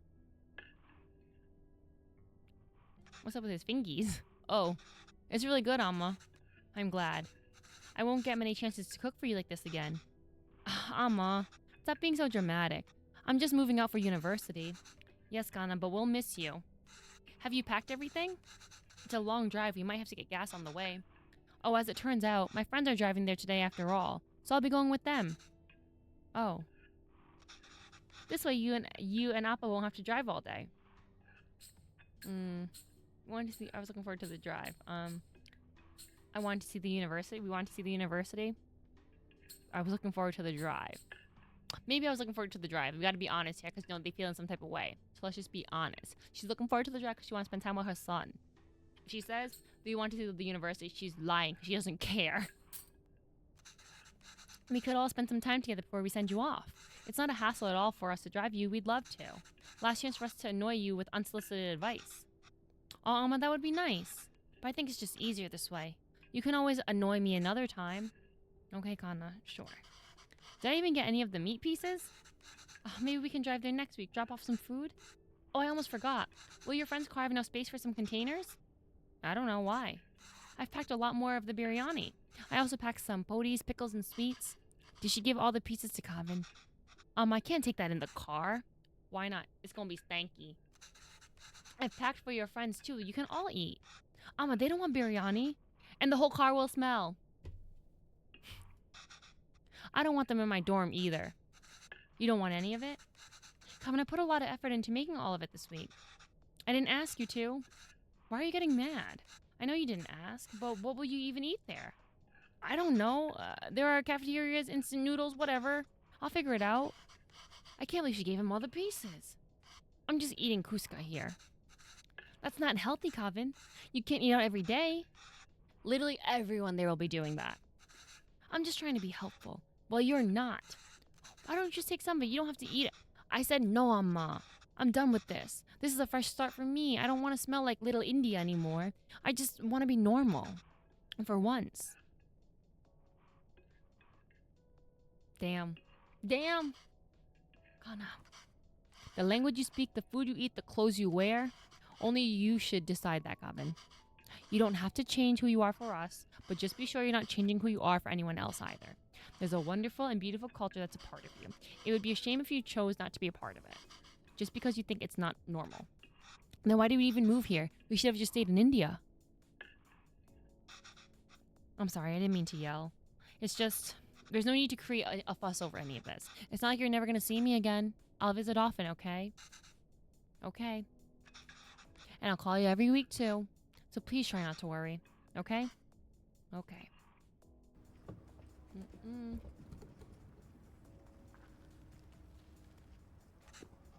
Is that them? Yeah, I think so. Who is that girl? I've never seen her before. Smart kid. This is why he didn't want us to drive him. Chip off the old back. There he goes. I suppose it's good that he's so independent and makes his own choices, even if they are so incorrect. Our choices are mostly made for us already. Whatever he chooses, at least it'll be his own decision. We just have to wait patiently for him to come back to us. Until then, it's just the two of us again, huh? Just like the old times. No. Oh no, we're unable to offer you our secondary teacher position at this time. However, we encourage you to apply again next year. Oh no. And they're aging. Did Kevin reach the university? Did he text or call yet? No. But we told him to text or call when he gets there, right? Yeah. Well, maybe he hasn't got... He has. I kept waiting and got word, so I finally called him. He just said he forgot to inform us and hurried to hang up. Well, it's a big day after all. I'm sure he has a lot going on there. Sure, let your son do as he likes. I'm not going to bother anymore. He doesn't want to eat what we make. He doesn't want to speak in Tamil. He doesn't even want the name we gave him. I'm done chasing after him. Yes, you're right. Wait. He forgot his headphones in his room. I was going to bring it to him sometime next week, but maybe we should just let him pick it up whenever he's here next. Oh, he did? Of course not, Pavlana. We should help if we can. He uses those headphones all the time. It'll be hard for him without that. What? Oh, you made that up. Is there anything more fleeting than your anger towards Kevin?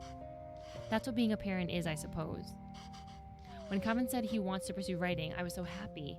Finally, something we have in common. I want to show him all the works that inspired me and all the poems and stories that I love, and the ones you wrote too, and all the stories you read to him, you read to him as a child were just the ones you wrote on the spot. Yeah, but I doubt he even remembers that. I don't even know if he can read Tamil literature, much less understand it. I used to wonder why he wanted to turn his back on all the unique and special things his roots have to offer. But after that night in the park, maybe he's thinking it's better not to be unique or stand out anyway, and I don't think we can blame him for that. I guess it wasn't the best decision to move. I don't get to write here. You don't get to teach here. It's hard for Kevin to be who he really wants to be here. Maybe he should have stayed. If you're going to suggest I would have been better off not moving here with you, my anger is going to be anything but fleeting. But come on. I know how much you miss home. Wouldn't you be happier back there? If I felt like I didn't have anyone, then yes, maybe. I'd be happier there. But I have Kevin, and I have you. Home is where you two are. Oh, my little tear. No.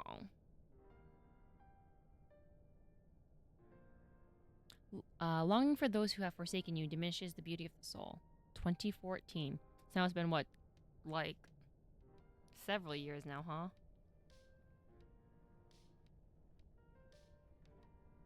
Homeboy done graduated. He probably has a whole ass job now.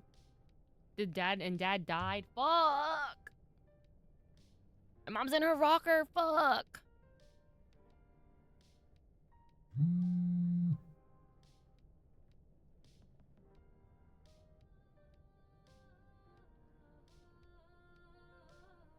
Yes. She got a text from him? Mm-hmm.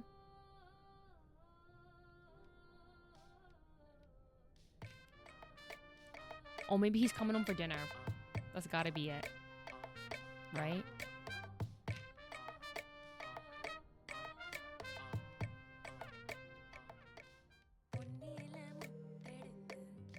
Rotate them. Oh. Okay. We're doing this again. Okay. We're making swirly pinwheel thingies. I don't know what this is called. Okay. Ooh, yum. For deep frying this shit, yeah. And then what? I don't know. I don't know what this dish is. Oh, is it done? Oh, I think it's done. Oh, okay. I would tell you. I don't want to burn them. Come on, come on. Okay, perfect. These look good. Deep fry anything and I'll eat it.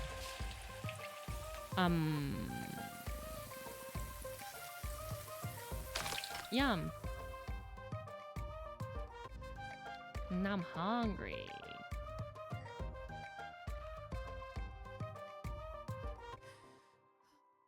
Okay. One thing off the list. Now I'm making more food. I'm gonna spoon them in. Okay. Oh.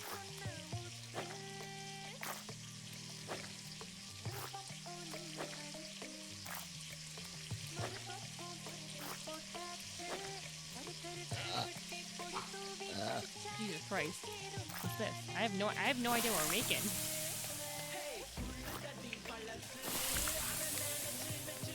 Okay. Is this like a meat mix or something? Like is this supposed to be seasoned meat? Okay. This honestly reminds me of this like coconut little dessert thingy that's like it's like coconut and like scallions, and my mom uses a dish like this, like a pan that has like little circles in it. Okay, this one done. Oh yeah. Okay, this one's done. Interesting, because I thought it would be in the order that I put it in, but alas, it is not. Which one? Okay.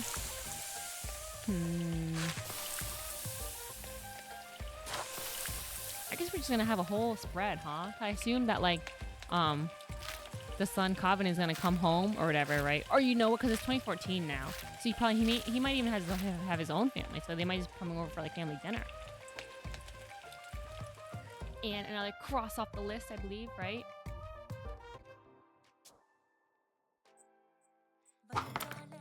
Now we got a slice. Okay, we're gonna slice like with a nice. Oh wait, what the heck? Oops. Okay. I thought it was a drag, but I think it's just a click. All right. 1, 2, 3. Nice. This seasoning flavor. Oh yeah. Are we gonna deep fry this too? Yummy. A whole fish. I love me a good fish. I love me some fucking fish skin specifically too. My dad made some salmon the other night or whatever, and it was quite delicious. Like the skin specifically. And let me tell you, I worked in a restaurant once where we got like the huge ass salmons, and they fucking threw away the skin. And I was like, excuse me? Because for the dishes there, like they wouldn't, if you have it something with a piece of salmon on it, it doesn't have the skin on it, and they would just throw that shit away. And I was like, excuse me? Throw that shit in the deep fry and I'll be good for the whole week. Because we got like, again, like a whole salmon. But damn. Zam.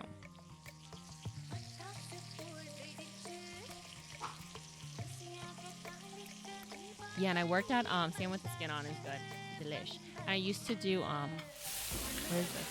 I don't again, I'm not a clue what we're making here. Are we just cracking pepper? Like, are we blooming spices right now? It looks like it to me. This one looks delish. So flavorful. When I worked at a different restaurant, it was like they like did sushi and stuff, and like so obviously you have like sushi grade salmon, and obviously that's like in a lot of rolls, but with the skin, they the sushi chef would obviously you have to like take the skin off, and we also offered like a salmon skin roll. And that shit was delicious. Put like crispy fried salmon skin into a roll, into a rice roll with like sushi and shit. Hell yeah. Hell yeah, I'm there. If there was any extra, that shit was gonna be my dinner. Maybe a little pressure cooking. I wish these things were labeled. Wait, oh, gotta pick these off, I think. Is cilantro? Parsley? Cilantro maybe? I don't know. Like my house is a cilantro house where it's like we don't really have we like we usually have cilantro, but we don't really have like parsley or anything. Mm.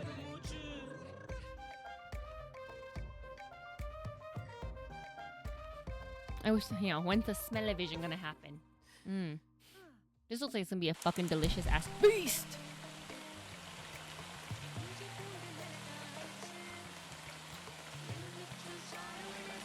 Oh, this chicken's down there every foot. Oh yeah, that shit looks good. Hell yeah.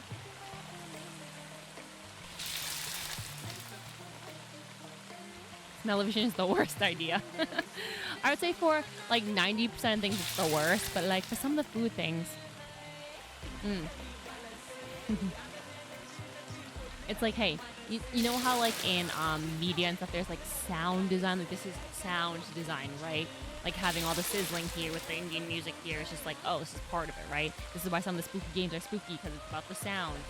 Like, hello, imagine if the smells were there. Some of it would not be good, okay? They could ruin a whole bunch of games that way with smell-o-vision. Something like this would be fun. Or maybe, you know, I gotta have like a scratch and sniff accompanying like companion book. I could do a little scratch, sniff, sniff. Biryani. Putu, like, And you know, that shit's like a one-time use. That scratch and sniff sticker shit. That's one-time use. Oh no, she waiting for me, he didn't come? Oh no. She made a whole feast and something just fell off my wall.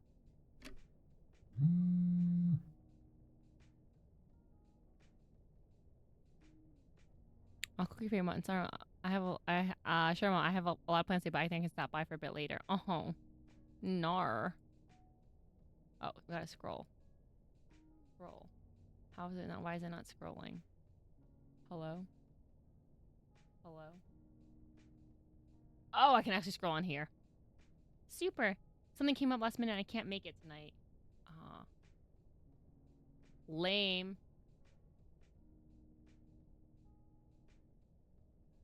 Back? Damn. He done burnt. Again, a fucking huge face. Oh, my girl. Man, but like, invite me over. Invite me over. I'll eat all of that. Everything looks delicious. And the kitchen's a big hot mess. Literally, that's what happens every time I try to cook anything. The kitchen is a fucking hot mess.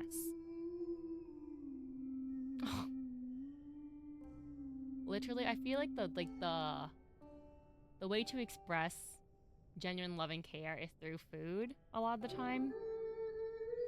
Where it's like, if anything, it reminds me of like with my family too. Like my mom, I don't want to say she loves cooking for everyone, but like that's like the thing that will like, you know, entice everyone to like come over and stuff too. Where it's like, I end up doing a lot of like family dinners on Sunday, and like it'll be like with my sister and stuff or whatever. Oh my god, she got a job. Good for her. But also like, homegirl, you old though? You're not retired yet? Are you gonna retire soon? With that one dignity, one becomes a puppet to many strings.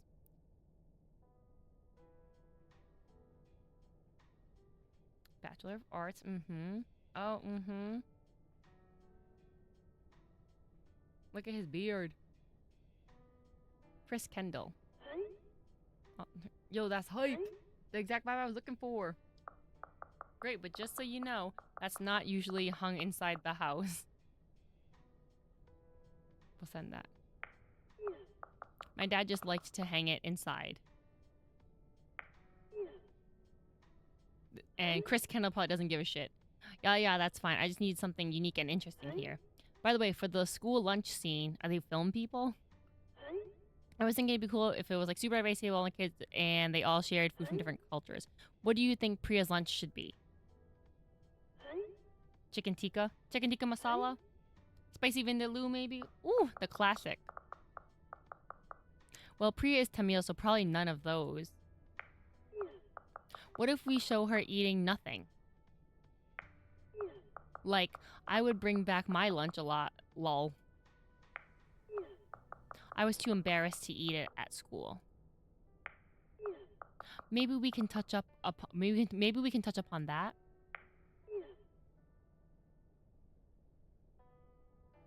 He ain't gonna like it, huh? Oh. Not them 3 dots of, like, waiting. That might not fit the tone of the show. It's just a fun scene that celebrates different cultures and cuisines that really represents Toronto. You must have a favorite dish your mom made or something, right? It just feels weird for me to write a scene where she isn't even a bit apprehensive about the lunch. I was terrified to even open the lid. I get we're celebrating it, but... Oh, I can't see. I get we're celebrating it, but a scene like this would make me feel like I was worried about nothing. Oh, when I wasn't. He's gonna say, whatever, you know. Give a dish. Give a dish. Yeah, I'll check my mother's recipe book.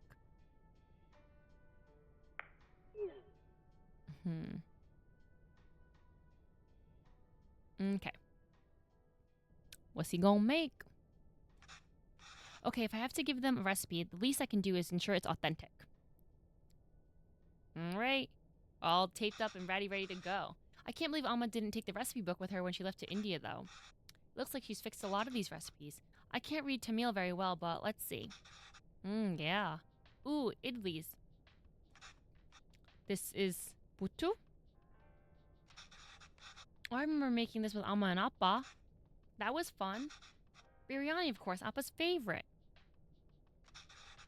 Not too cozy, kulambu. That's like chicken soup, I think. She made this for me one time when I was really ill. This is the only thing I could eat without throwing up. I must have been around 5 then. I still remember the taste, the smell, and the day she made it.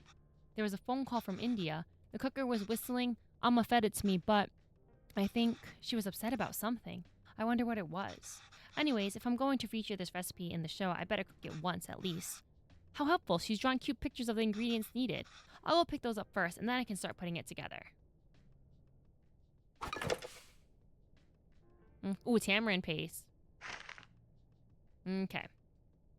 We gotta crumble this stuff up, mix it with water, put it in there, and then put it in there. Or maybe that's not water. I can't really read this, but thankfully there's a diagram. It looks like I have to mix the tamarind with the water to extract its essence multiple times.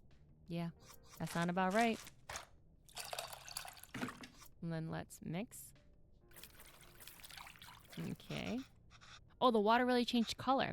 I could add more water directly to this bowl, but that might dilute the extracted water. I need to find a way to separate and extract the water and tamarind. Put this here. We'll do this. Okay. And then do we put this back in here? And do it again.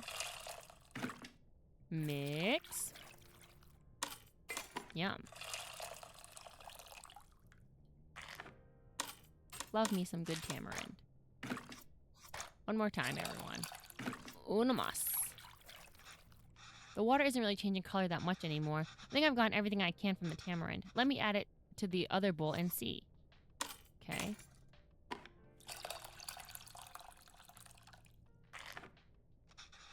That's as much as I'm going to get, I think. I hope this means the tamarind water is ready. On to the next thing. Okay. We got lots of stuff here. Lots of stuff that happened in the kitchen. Got some oil in here, all right.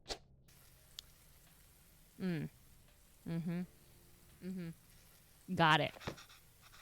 There's no diagrams in this one. My Tamil isn't the most fluent, so I might not be able to translate this fully. But maybe I can do it step by step. A whole bunch of question marks.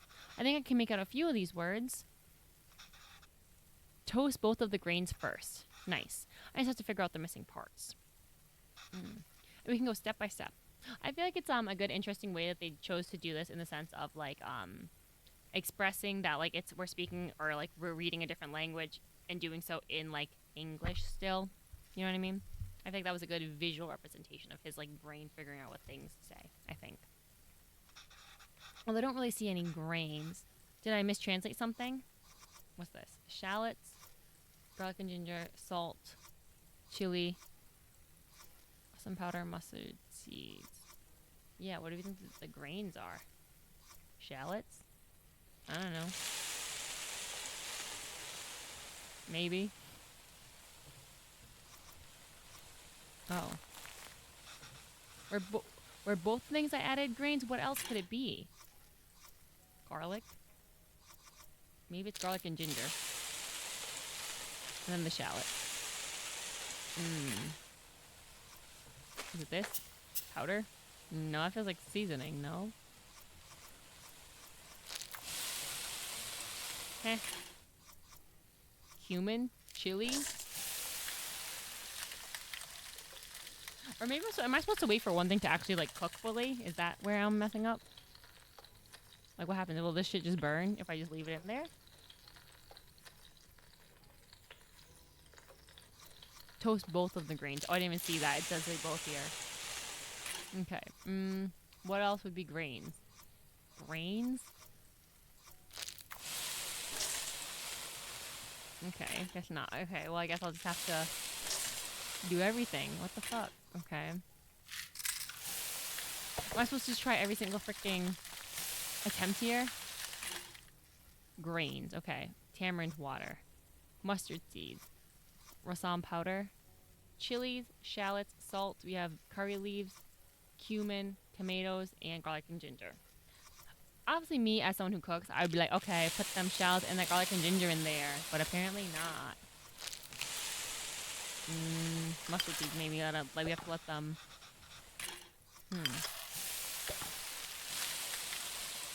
Okay, guys, I don't know. I think we just have to do it. About soups. Oh, let's learn about these soups.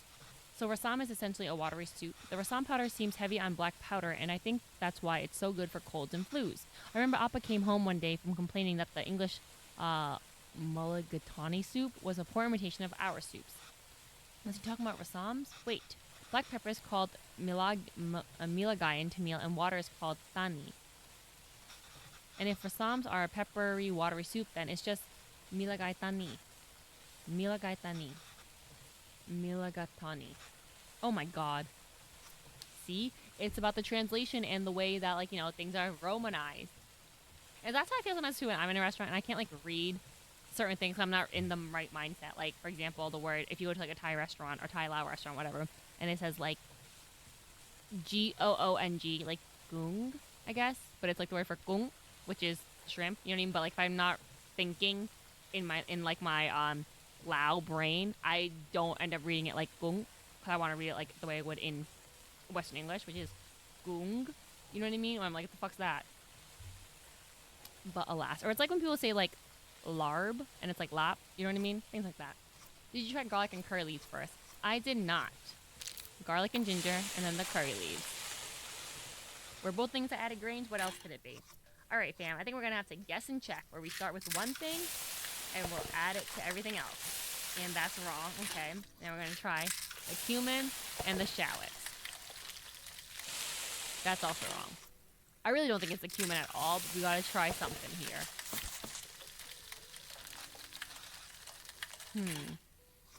I really do think it might be... No, not those. Are the peppercorn. I keep calling these peppercorns, but they're not peppercorns. They're literally, hold on. Whatchamacallit. We can't do the tomatoes, so we know the tomatoes be adding water. Okay. What if we do the powder and these? Okay, I guess not. The powder and the shallots. Nope. You think curry leaves should be first? Maybe with this. No. Okay. Let me try the curry leaves and the chilies. No. The curry leaves and the shallots. No. The curry leaves and the salt. No. Okay. The curry leaves and the tomatoes. Again, I don't think the tomatoes are going to go, because we learned earlier that the tomatoes will add too much water. Salt. And what are the grains? That's the thing, we don't know, because he mistranslated the word. So he like thinks it means grains, but he thinks what she wrote in Tamil is grains, or that's how he mentally translated it, but he thinks it's incorrect though. And that's the thing. It's like, so we don't know what it means. So that's why it's like, what do you think it could be, or what's that word supposed to be, you know? Add both of the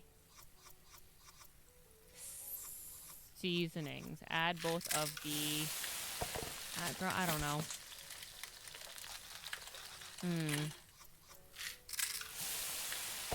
Not that. It's seeds, not grains. Okay, so he meant to say seeds. That makes more sense then. Okay, because there was like, was that cumin seeds and then the mustard seeds? Okay, that was the correct combo. Do we know what the rest of the instructions are? Not yet. I can't count the number of times I've woken up to this sound though. How is it already smelling so good? I can easily read this part. Next, add red leaves and green chilies. All right. We'll do the chilies and then the leaves. Oh, I must have my words for red and green switched around. So I confused the colors. On to the next step. Add minced blank and crushed ginger garlic. Add minced shallots and crushed ginger and garlic. Perfect. This smells so good. And it's usually around this time Amma has me waving away all the steam from the smoke detector. What gives out water? First, add blank that creates water, then add the water itself. The tomatoes. Oh, tomatoes! Frying it seems to release lots of water. Remember, we learned that in one of the things we made. And was it the biryani? I don't remember. But we learned that. And then some water. So that's what the tamarind water is for. No idea what this says, but there's only 2 ingredients left, so blank.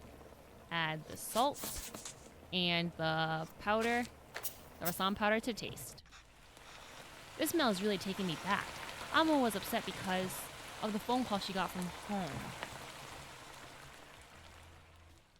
I feel like this one needs like meat though. We gotta put some, protein in that. I think I remember now. Oh, he's all sickly. She on the phone.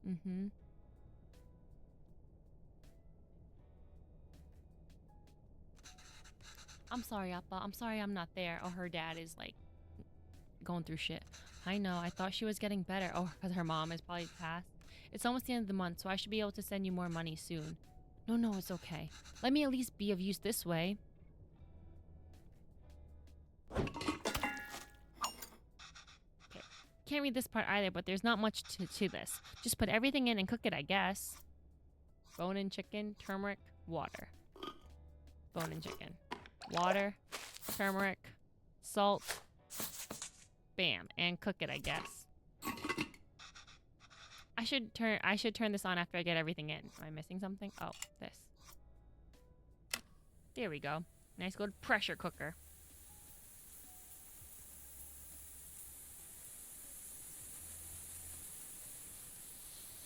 My mom has one of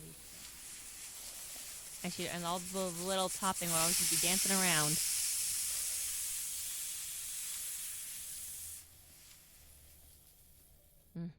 A telephone.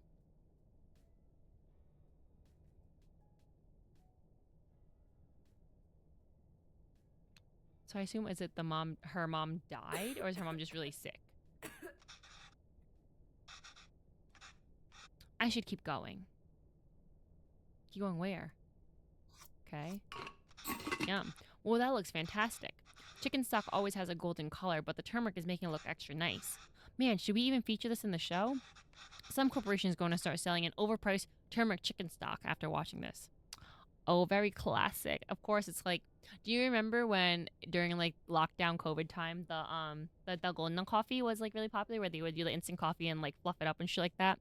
I remember people getting flack for like it, people like selling kits for that and shit. And it's like, oh, where did it like, originate from? And a lot of it's from like Korea. And the reason they call it dalgona is because it tastes like the dalgona candies, which are the thing from Squid Game where you would like, you gotta like cut the shape out. Like it tastes kind of like that at dalgona, which is literally like just like, I don't want to say burnt, but like brown sugar type of thing. But yeah, or like, what was it? I think Simu Lui or whatever, Simu Lui or whatever. He gave shit to some company that's trying to release like a DIY like boba kits or something like that. I don't know, for not like referencing the actual origin of them being in like Taiwan or somewhere in Asia or some shit like that. But yeah, that's always gonna happen. They always gonna be selling your culture at a higher price and in a watered down version of it. Last step. We just have to mix these together, I suppose. Rasam is usually water, but here it's fresh chicken stock instead. That's really cool. Wow. I wonder how Chris will describe this to the team. An exotic take on a chicken soup made from a variety of spices and aromatics. Gross. Coriander? Yes, coriander. Is coriander parsley is cilantro, right? Am I making that up? Cause you know how like other people say like are like I'm saying British people, maybe it's Canadians and stuff too. I don't know. That say like aubergine for like an eggplant. That looks great, Amma. A lot easier than I thought. Let's see if it tastes anything like that today.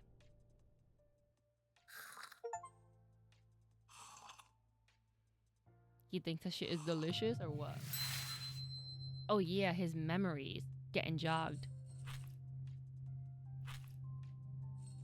See, and now Mama's hurting. Amma, why are you sad? It's nothing. But she's still got a family to take care of. Jesus. Did I do something wrong? No, Kana, not at all. I heard from home. Your grandmother, Amma loves her a lot, but sometimes people have to leave and go far away, and Amma will just miss her. Why is she leaving?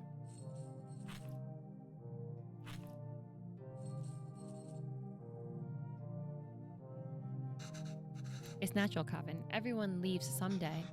Us too? It'll happen to everyone. I won't leave you, Amma. Or Appa. No. You're still on Hi. I've heard scenes about this game, but never saw a gameplay. Oh, you have, Sandy? Oh, well, I'm glad. I think we're towards the end, though. We must be towards the end. Any recipe updates? But it's actually really sweet. And I feel like, again, as someone who is, you know, children of immigrant stuff too, it definitely is like, gets you in the little heart. Especially kind of thinking about like how what parents experience. And in general, though, too. Are we calling our dad? What are we doing? Our mom? Are they still alive? A humble porridge can taste sweeter than nectar when fed by little hands of one's child.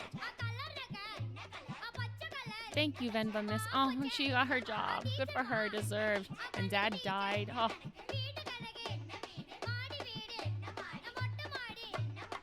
Oh, is this the end? Is this literally the end of the game? Oh, good. Okay, Mom's still alive. They're gonna eat together and cook together.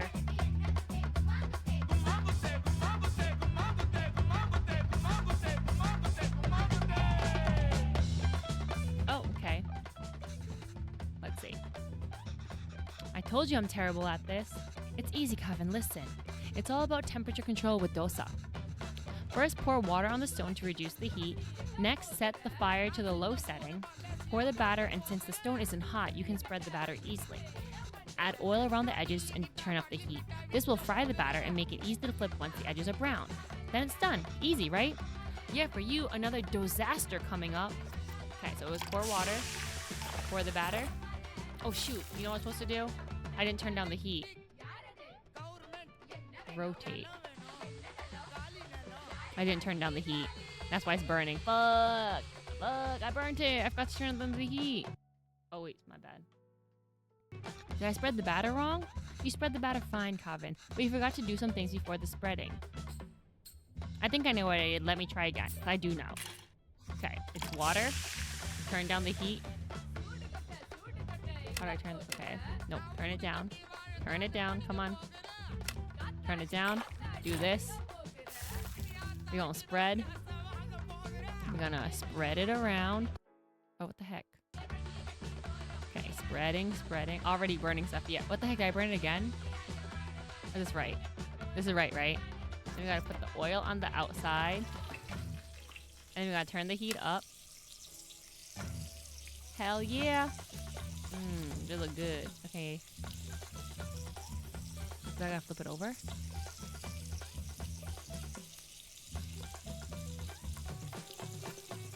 Do I do more?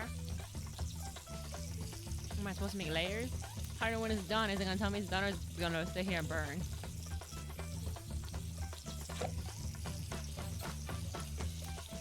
Let's learn about dosas too. The batter for this is very similar to idli batter, right? Yes and no. They are both made from rice and fermented lentils, but the consistency and the way it is prepared is different. If you have leftover idli batter, you can always add some water to convert it into a quick dosa batter. Oh, that's convenient. Like, do I add more? What do I do, fam? Why isn't that done? Do I do this? Do I do this? No. Okay, I guess I just let it continue to go. Oh, a dose of flipper. Okay, like I thought that was just decoration. I thought it was gonna tell me when I needed to flip. But now it should tell me when it's done, I think. Right? Right? More batter. So I gotta turn it down. Flip again. Oh my god. Oh, okay. Is it good or is it bad? I did it! Good job! Ready to try something harder? Oh, okay. Are you ready to try uttapam now? The dosa will be a bit thicker this time so we can lay all the vegetables. This is like the pizza one, right? With all the toppings. Yes. Not really though. Okay, so we'll try it again. We'll do water and then turn down the heat. And we gotta add the batter. It's gonna be harder to spread because it's thick now, she said. All right, we spread in the batter. Okay. Now the toppings. Do I have to add all of them? You can just add whatever you'd like. Everyone's uttapam is different. Just make sure to add ghee first.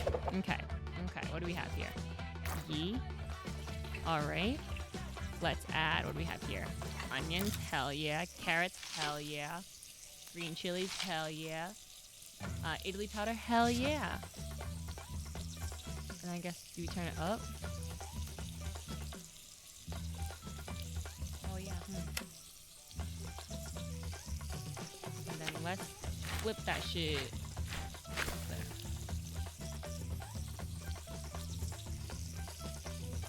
Okay, and then do we flip it? I think I'm getting the hang of this. See, I told you it's easy. I haven't made this in a while. This was your appa's favorite. Kari dosa is dosa with minced meat?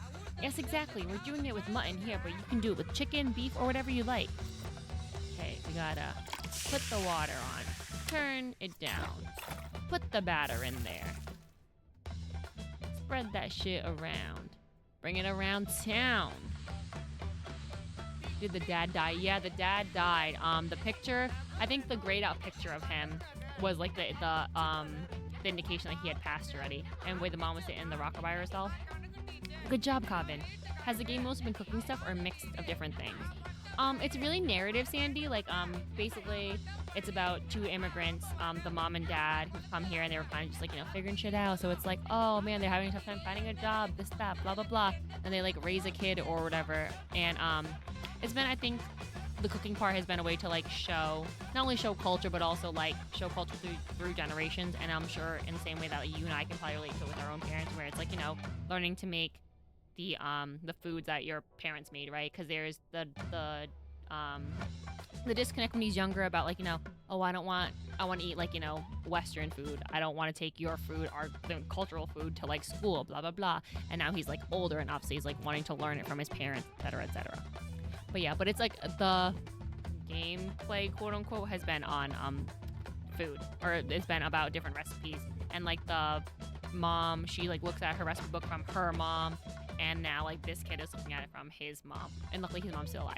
And obviously there's a bit of like the implied the implied stories and implied experiences of people who have moved to this country for a better life, etc. And obviously and how that is also like affecting their children and their experiences too. Anyway, now we can start adding the curry topping. Like uttapam, you want to add the ghee first. Then add the beaten egg as a coating, followed by the actual curry, and finish it with coriander. Okay, we gotta add ghee. Right? Was it the eggs? Was I supposed to finish it? I don't remember. If not, then I don't know. Gotta turn that shit up. And then we'll flip. Hell yeah. 1, 2, 3, 4, 5. Must be done. Another one down. This is fun. Yes, it really is.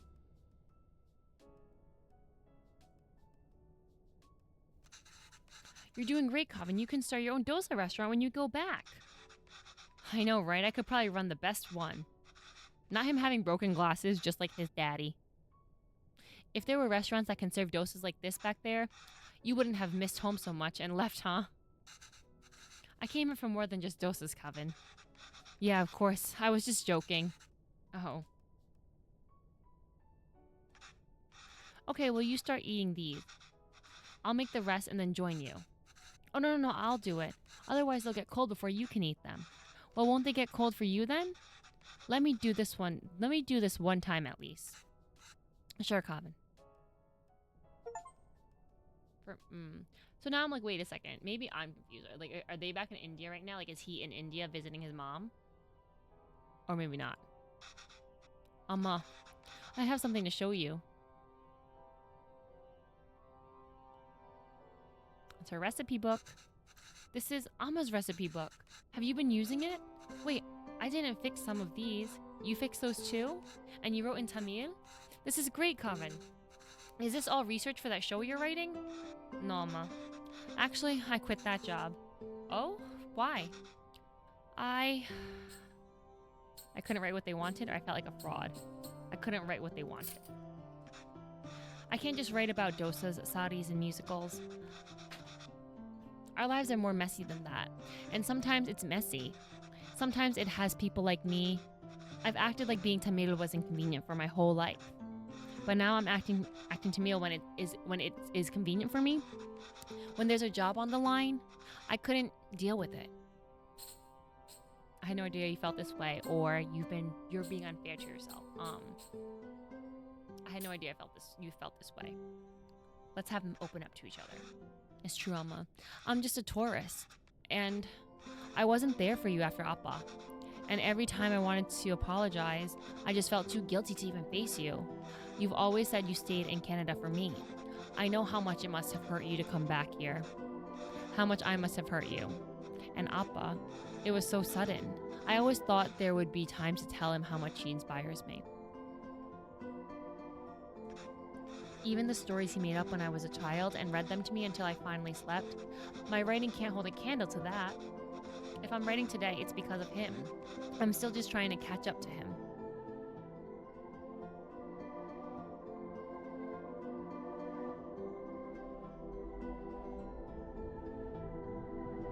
Wait, so is he living at his parents' house right now and they're like gone and she's back in Canada visiting? Like maybe she lives in India?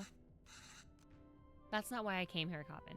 Because that sounds pretty typical in the sense of where it's like the parents who like move back to their like home country, their native country. And so he must be living at his parents' old house type of thing. And his mom is visiting. You didn't? I came here because that's what's best for me, even though it hurt me. It's what's best for you. Yeah, I'm confused. I don't know. Where does she live right now? I don't know. What do you mean? I loved living here. And they're talking about here as in like the country, I believe. The people, my parents, my job, everything. Leaving India was necessary, but really hard. I felt bad for leaving, and I missed it so much that I wanted to raise you like we never left here. It must have been suffocating for you. And after Pavlon, well, coming back here and teaching all these kids has been great. So she came back to Canada to teach the kids again? Question mark. If I had stayed there, I don't think I could have given you the space you needed. Thanks, Amma. Stayed where? I'm confused. How long are you staying for? So is it... Wait. I don't know, Amma. Oh, you know what? He went to her house, so she still lives in the same house, right? And he came to visit, to, like, learn. What about you? Do you think you'll ever come back to Canada? Okay, no, so they are in India. I don't know, Kana. But this is really nice. So they are actually, so she did move back to India later on in her life. And he's visiting her. I unfortunately don't know enough about Indian culture to know the significance of like these masks, you know? But there it is. There it is. That is, what's this called? Venba.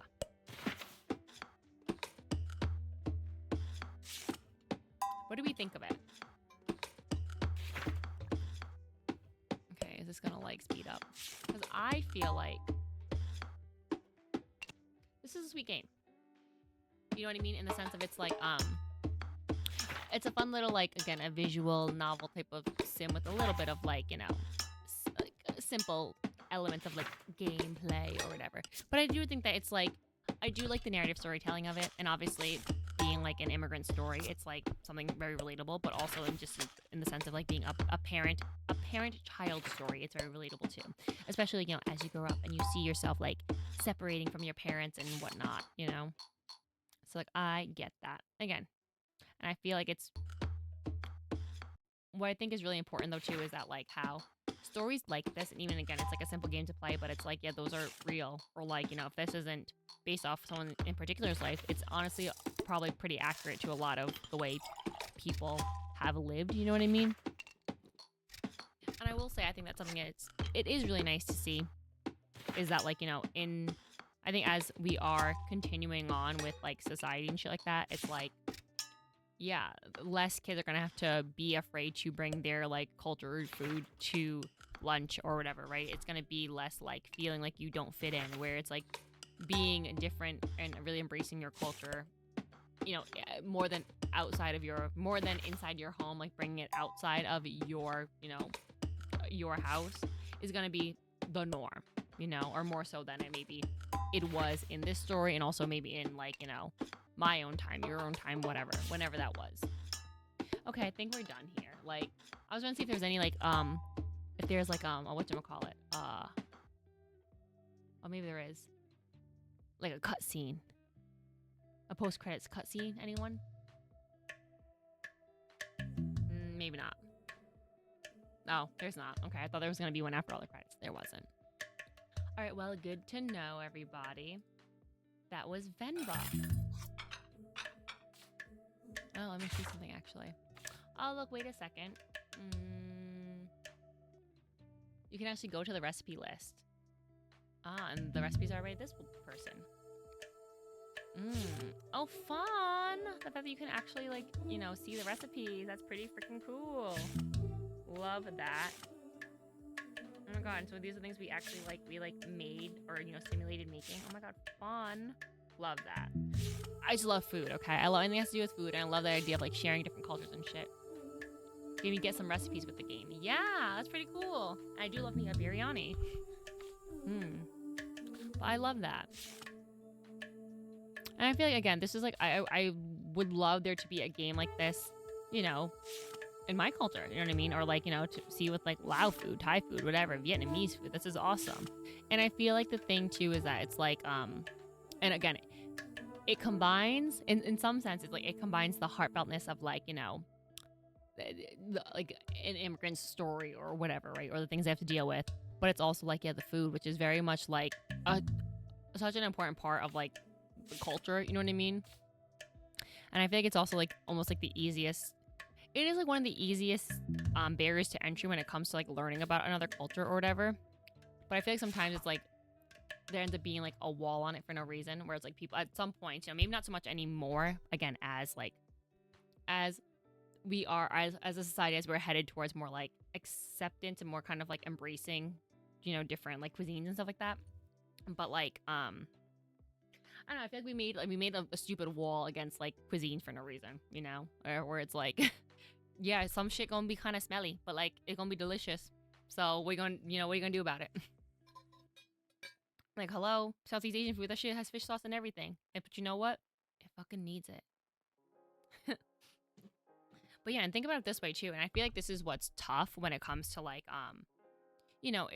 on one side of things, it's like, it's nice to see people enjoying food that, used to be something that I would only get in my own house, or like, very specific at like these certain Asian restaurants. But now it's like everyone fucking goes to get pho. You know what I mean? I go to the pho restaurant here, and it's like there's every single race in there, right? You know what I mean? There's Asian people, there's Black people, there's white people, there's Hispanic people. Like, it's gone beyond being like just a Vietnamese or a Southeast Asian cuisine, right? Where it's like everyone can get pho. Everyone knows pho for Vietnamese. Everyone knows like pad thai for Thai food, and it drives me up a wall, low key, that everyone says pad Thai all the time. And this goes back to my conversation about linguistics and how when we Romanize certain words, when we read it and pronounce it in the mind of like Western English pronunciation, it's like not always like correct. You know what I mean? Again, like you see the the same reason why people would say pho, like PHO, but it's like pho.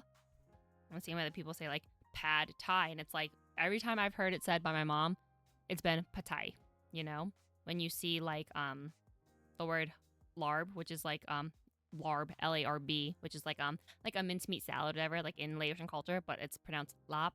You know what I mean? Like it's a very small, tiny R, tiny, like not so hard on the R, not so hard on the B. You know what I mean? But again, linguistic conversation here. But yeah, I mean, I think I really enjoyed this game just for the fact of it's just like, hearing the stories. And again, it's really like relatable in the sense of like, whether or not it's like a culture thing or like, an immigrant related thing. It's just like the fact that it's like your parents trying to do better for you, And obviously, the way kids grow, it's like, at some point, it's like, isn't it funny how it's like they're like 5 and it's like, oh, you're my best friend, this, that, blah, blah, love you so much. And then you just raise them for them to like resent you or just, annoy you, whatever. But I guess that's a circle of life or whatever, right? I don't know. But anyway, what I was talking about food, because I always be talking about food. Was I mean, I guess in some ways it's nice to be able to see different types of cuisines all like around, you know what I mean? But like it's also like sometimes it's really easy for it to become like a little too westernized. You know how they always say like Chinese food is like Americanized Chinese food, you know what I mean? Or like I don't know, this like girl got shit on TikTok or whatever because she made a version of what we would call nam khao, which is like the way I've seen it written in like English on a menu is like a crispy coconut rice salad thing or whatever. And she like made something similar to that, but like did not acknowledge that's like literally what it was, But whatever. But yeah, and that's the thing too. It's like, you're used to one thing and it's just like people adapt recipes, and that's what, everyone has a very much the right to do so to fit whatever's in their pantry, et cetera, et cetera. But it's like, the problem, I think, is when it's like those versions of those recipes are what becomes like the norm or what's more popular, right? Like if a big creator is making, their foolproof pho broth, right? And it's like, okay, this is how you make it, but you're losing. But if you don't put some of the like important elements of it, or like the length of how long the broth is cooked, or all the little spices that go inside it, because it's like, oh well, I don't really have star anise always. I don't have this, so I'm not gonna like put it in. And if that's your modified recipe, if that's the one that gets popular, it's like you lose a sense of like the original roots of it. I think about that way when people like make like even with ramen too, where it's like, some of the broths, it's like, yeah, they've been boiling for how long, or how long does it actually take, or whatever. And sometimes I think it's like, it's nice to have, going to a restaurant, just having a nice pork ramen or shoyu ramen, of course, but it's like, is everything that's being put in it the same stuff you would have if you were to get it out of, a Japanese parent's house, or like, a Japanese restaurant, a real Japanese restaurant? Or is it just like, people who have said, hey, what's really tastes good? Ramens. Let's see what we can do to it, Like here is a beef broth with ramen in it, versus like all the little things that go into actually creating the ramen. And we were thinking about that when we made birria tacos when we were in Vermont, where it was like we did the birria bombs, which is again an easy way to do it, and also for the convenience of time. And it's like, hopefully it's authentic enough, you know what I mean? But again, I don't know. It's like, will people carry on the parts of like authenticity, right? Where it's like, are you going to crisp everything up? Are you going to do this? Are you going to bloom your own spices? Blah, blah, blah. Are you going to grind that shit down in the pestle and mortar, or in the mill, right? I don't know. And it is almost like scary to think about, like, okay, it's my responsibility to keep the legacy of like things that my parents would make in terms of food going forward, right? And sometimes it's just like, yeah, it's already difficult because you know what? Sometimes it's like, oh yeah, some of the things that they use I don't have, or like I wouldn't have. Like again, certain things like the pan that has a little holes in it, like that's a very specific thing, or that little like cups in it. That was a very specific thing my mom has used before. Or things like, if you're not familiar with I think it's called a rabbit. Let me look it up. Like a coconut rabbit or something, which is something which was like very specific to something that like I have never seen another like person have this in their house.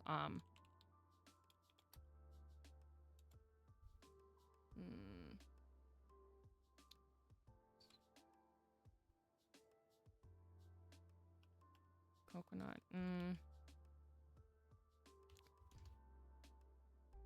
Like one of these things, the coconut grater. Like, hold on.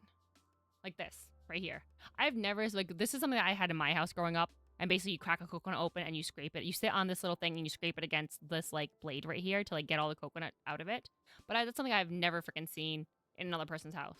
You know what I mean? Like, maybe some of my, like, cousins and stuff maybe did. I don't know. But, like, that's just something I've literally never seen in anyone else's house before. But, like, again, how the fuck am I going to cut a coconut open? You know what I mean? Like, if I didn't live with my parents or whatever, it's like, when I move somewhere, granted, I probably wouldn't cook with coconut then, I guess, but it's like, how the fuck am I gonna open it and shave it like that? I don't know. But again, it's just like little things like that, little things I think of that I'm like, oh, I guess it's like a part of my own legacy that I need to do that one. Yes, we had one too. Exactly, Sandy. And how many people do you know who aren't like, you know?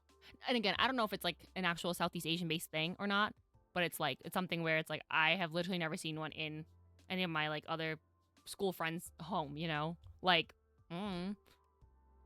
But yeah, little things like that I was curious about. And it's like, again, it's like, will I stop eating? Not that stop, but it's like, how often will I be cooking sticky rice? You know what I mean? Because you have to use like the sticky rice pot, you know, and the sticky rice, like, I don't know what you call it, the basket thingy, right? Like one of, for reference here. I don't think I've ever seen one of those. Exactly, Nigel. This is what I mean, where it's like, and again, if I'm not here in my parents' house and if I'm not taking on their things, will I ever be able to find one anymore? You know what I mean? Or also, would I invest in one? Probably not realistically, but it's like, oh, these are the kind of experiences where it's like my children would never see that shit being used either, probably, you know? And it's like, if I don't invest in making sticky rice and buying, you know, the pot and the basket for it, it's like, does that mean we're not gonna eat sticky rice? Or we're not gonna eat sticky rice in this way, right? Where it's like, or it'll be things where it's like, okay, you don't have to make rice in a rice cooker, right? Like you don't have to do that. But like I've obviously grown up with having a rice cooker. Like that's just a staple appliance in the house, right? And that's the way I've always grown up making rice. You put it in the rice cooker. And obviously not everyone has one. Like a lot of people did not grow up with a rice cooker. If you wanted rice, you make it on a pot. But like again, that's something for me. It's like, oh, I know I need a rice cooker for sure. You know what I mean? But it's like if we didn't have one, you know what I mean? If I was with someone who didn't want to invest in a rice cooker with me or something like that, it's like, yeah, so that means our kids will not grow up that way. And it'll take away from like the way that I grew up with, you know what I mean? Which was such a big part of like the way I live.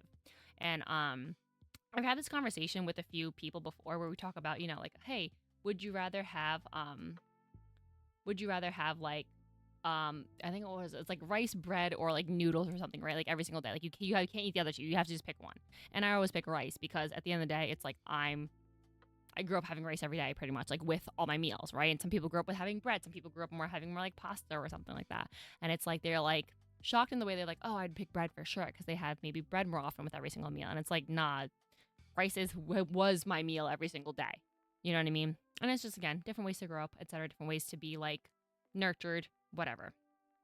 I've never made a sticky rice at my own apartment yet. Yeah, agreed. And I think the thing too is it's like, if it's only going to be a once in a while thing, it's like, is it worth investing in the pot and the basket for it, right? But at the end of the day, it's also like, okay, well, if you don't, I'm sure there's different like tricks to do it at your apartment anyway, like just in a regular pot, and maybe even like a steaming dish or whatever. But it's like, are you in some sense like letting go of like the culture then, you know? I don't know. Again, I don't think there's a right or a wrong way to be about it, but it's more just like different sides of the coin. Also, I did see you say, were you embarrassed to eat food from home at school? I will be honest, as a kid at school, my parents didn't really pack my lunch. Like I didn't often take lunch to school because it was more like you buy lunch. Like basically in elementary school, I was on reduced lunch, so it was like 40 cents at the time, right? And so you'd go in and like I'd get $5 a week when I was in elementary school, and it was for like lunch, and then I had like extra in case I wanted to get ice cream for 50 cents, you know?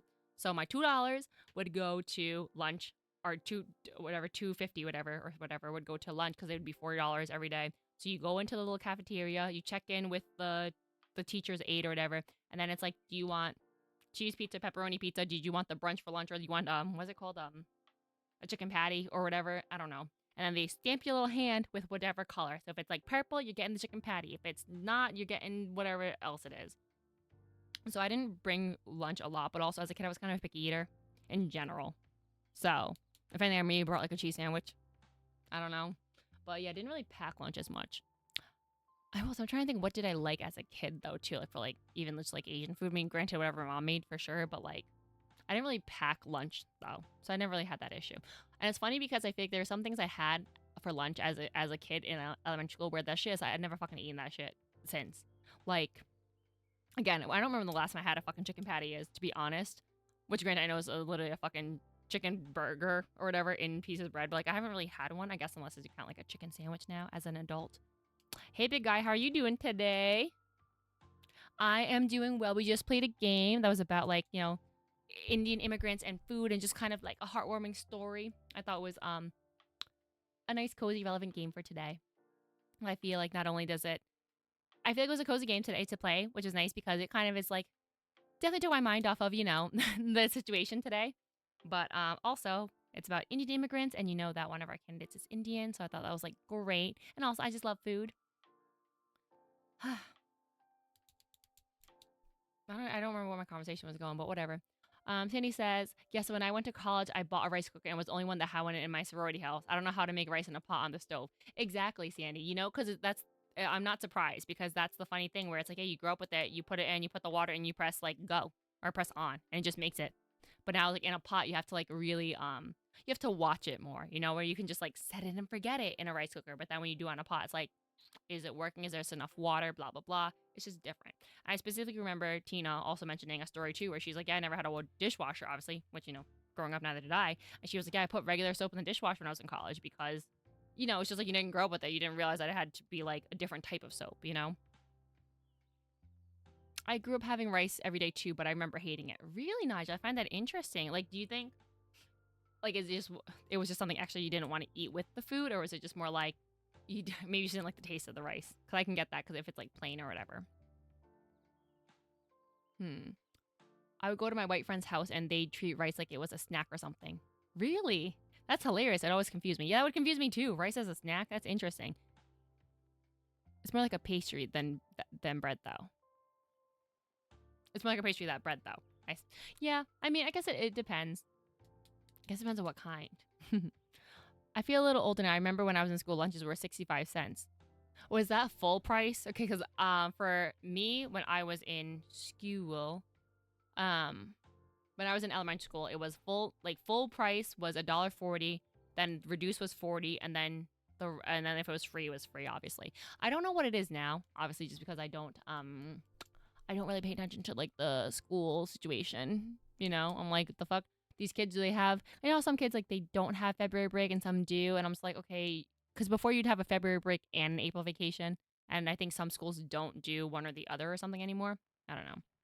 Oh, I remember what I was talking about now, but things about like food that I haven't eaten since I was like in elementary school. It'd be like a sloppy Joe. I will say my aunts did make sloppy Joes every once in a while, like out of a can and stuff. But or like a shepherd's pie, like that's like I want to say like white people food, I guess. I don't know that I've like had never had until like I was in elementary school. That's the reason why I like know what these things are. Like I don't know, or like I will say in middle school, I was introduced to Italian wedding soup, and I fucking love it. And still one of my favorite soups to this day. Like I'm telling you, if there was Italian wedding soup in the lunch cafeteria at the middle school, sold. I'm there. Like get everything else out of my fucking face. I'm getting that. Otherwise, I was having a terribly unhealthy lunch in middle school, and it was literally a fucking blue slushy for 75 cents, a half baked cookie for like 50 cents, and a Rice Krispie treat from the vending machine. Terrible options. Or like a super sugary watermelon something soda or whatever from the vending machine too. Terrible options here. Like, how did I get away with that shit? You can put patties in coconut buns too. Ooh, interesting. I've never had a coconut bun. I remember that because my parents would leave $1 out for school lunch, and then my older sister would take the dollar and replace it with 65 cents. Damn, she said, I know how to make myself an extra 35 cents right now. But hey, you know what? At least you made sure that you were still able to purchase lunch though. But yeah, that's how it worked for me. Like I didn't really get an allowance as a kid, but I did get like lunch money, and there was like always extra lunch money. So like in elementary school, I got $5, which again let me buy lunch for 40 cents for the 5 days, but also gave me a little bit extra money to get like an ice cream or something if I wanted. Or I could save it and have like an extra dollar or two. And then in middle school, I think I got like $10 or something to pay for lunch every day. So it was like $2 a day. And if I was wise with it, if I only drank a slushie for lunch at 10:30 or something, I would get to save more money. I think in high school, it was probably like $20 or something. But yeah, and that's how I ended up like saving money. Mm. But yeah, I feel like it's again, and that's the part where it's interesting about like food too. Where I'm curious to know now what they like have for lunch or like what is included, because that's always like another a hot topic of like student lunches or like what's healthy and stuff, and how it's like an issue for maybe like lower income families too, or sometimes where it's like these kids aren't in school, they might not be eating, or they might not have like they might not be like fed as well, just depending on what the situation is and stuff. Hmm. But I do specifically remember too that in high school, there was this organization called World Cultures. It was one of like the clubs, and they did like a day, like a culture day, right? And it'd be like, I guess this makes sense, but all the people in World Cultures were like people of color, and we had like a culture fair thing, and everyone would like dress in any type of like traditional cultural attire. So I'd come in like a sin, and like I'd have my mom help like make food or whatever. So hold on, like, I'll show you guys. So, like, damn, like, who are these people? They look, I'm like, yo, shit, do I know them? Like, this is like a sin. So I would come dressed in like one of these or whatever. And like, I think for what the food that I brought was lap, which again, which basically is like a salad like this right here. So it's like a minced meat salad.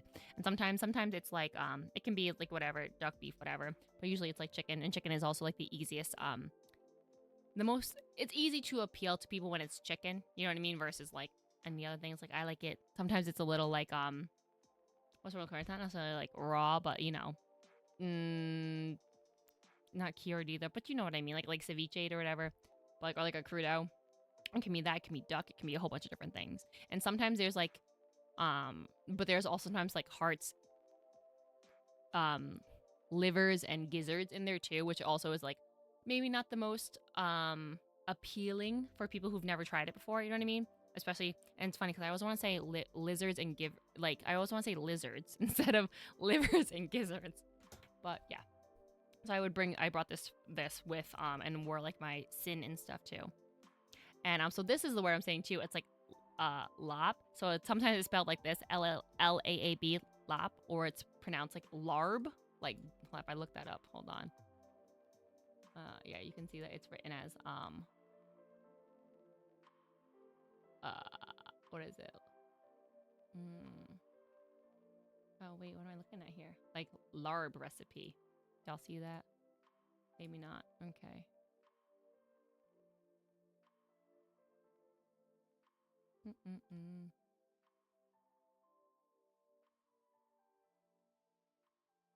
Lapmu. So that's what it means. It's like yeah, so that says like lapmu, but sometimes you spell like that, like larb,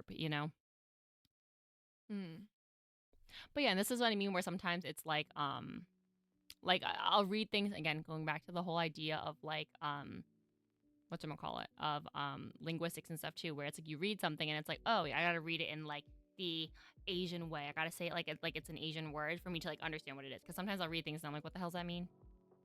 Yeah.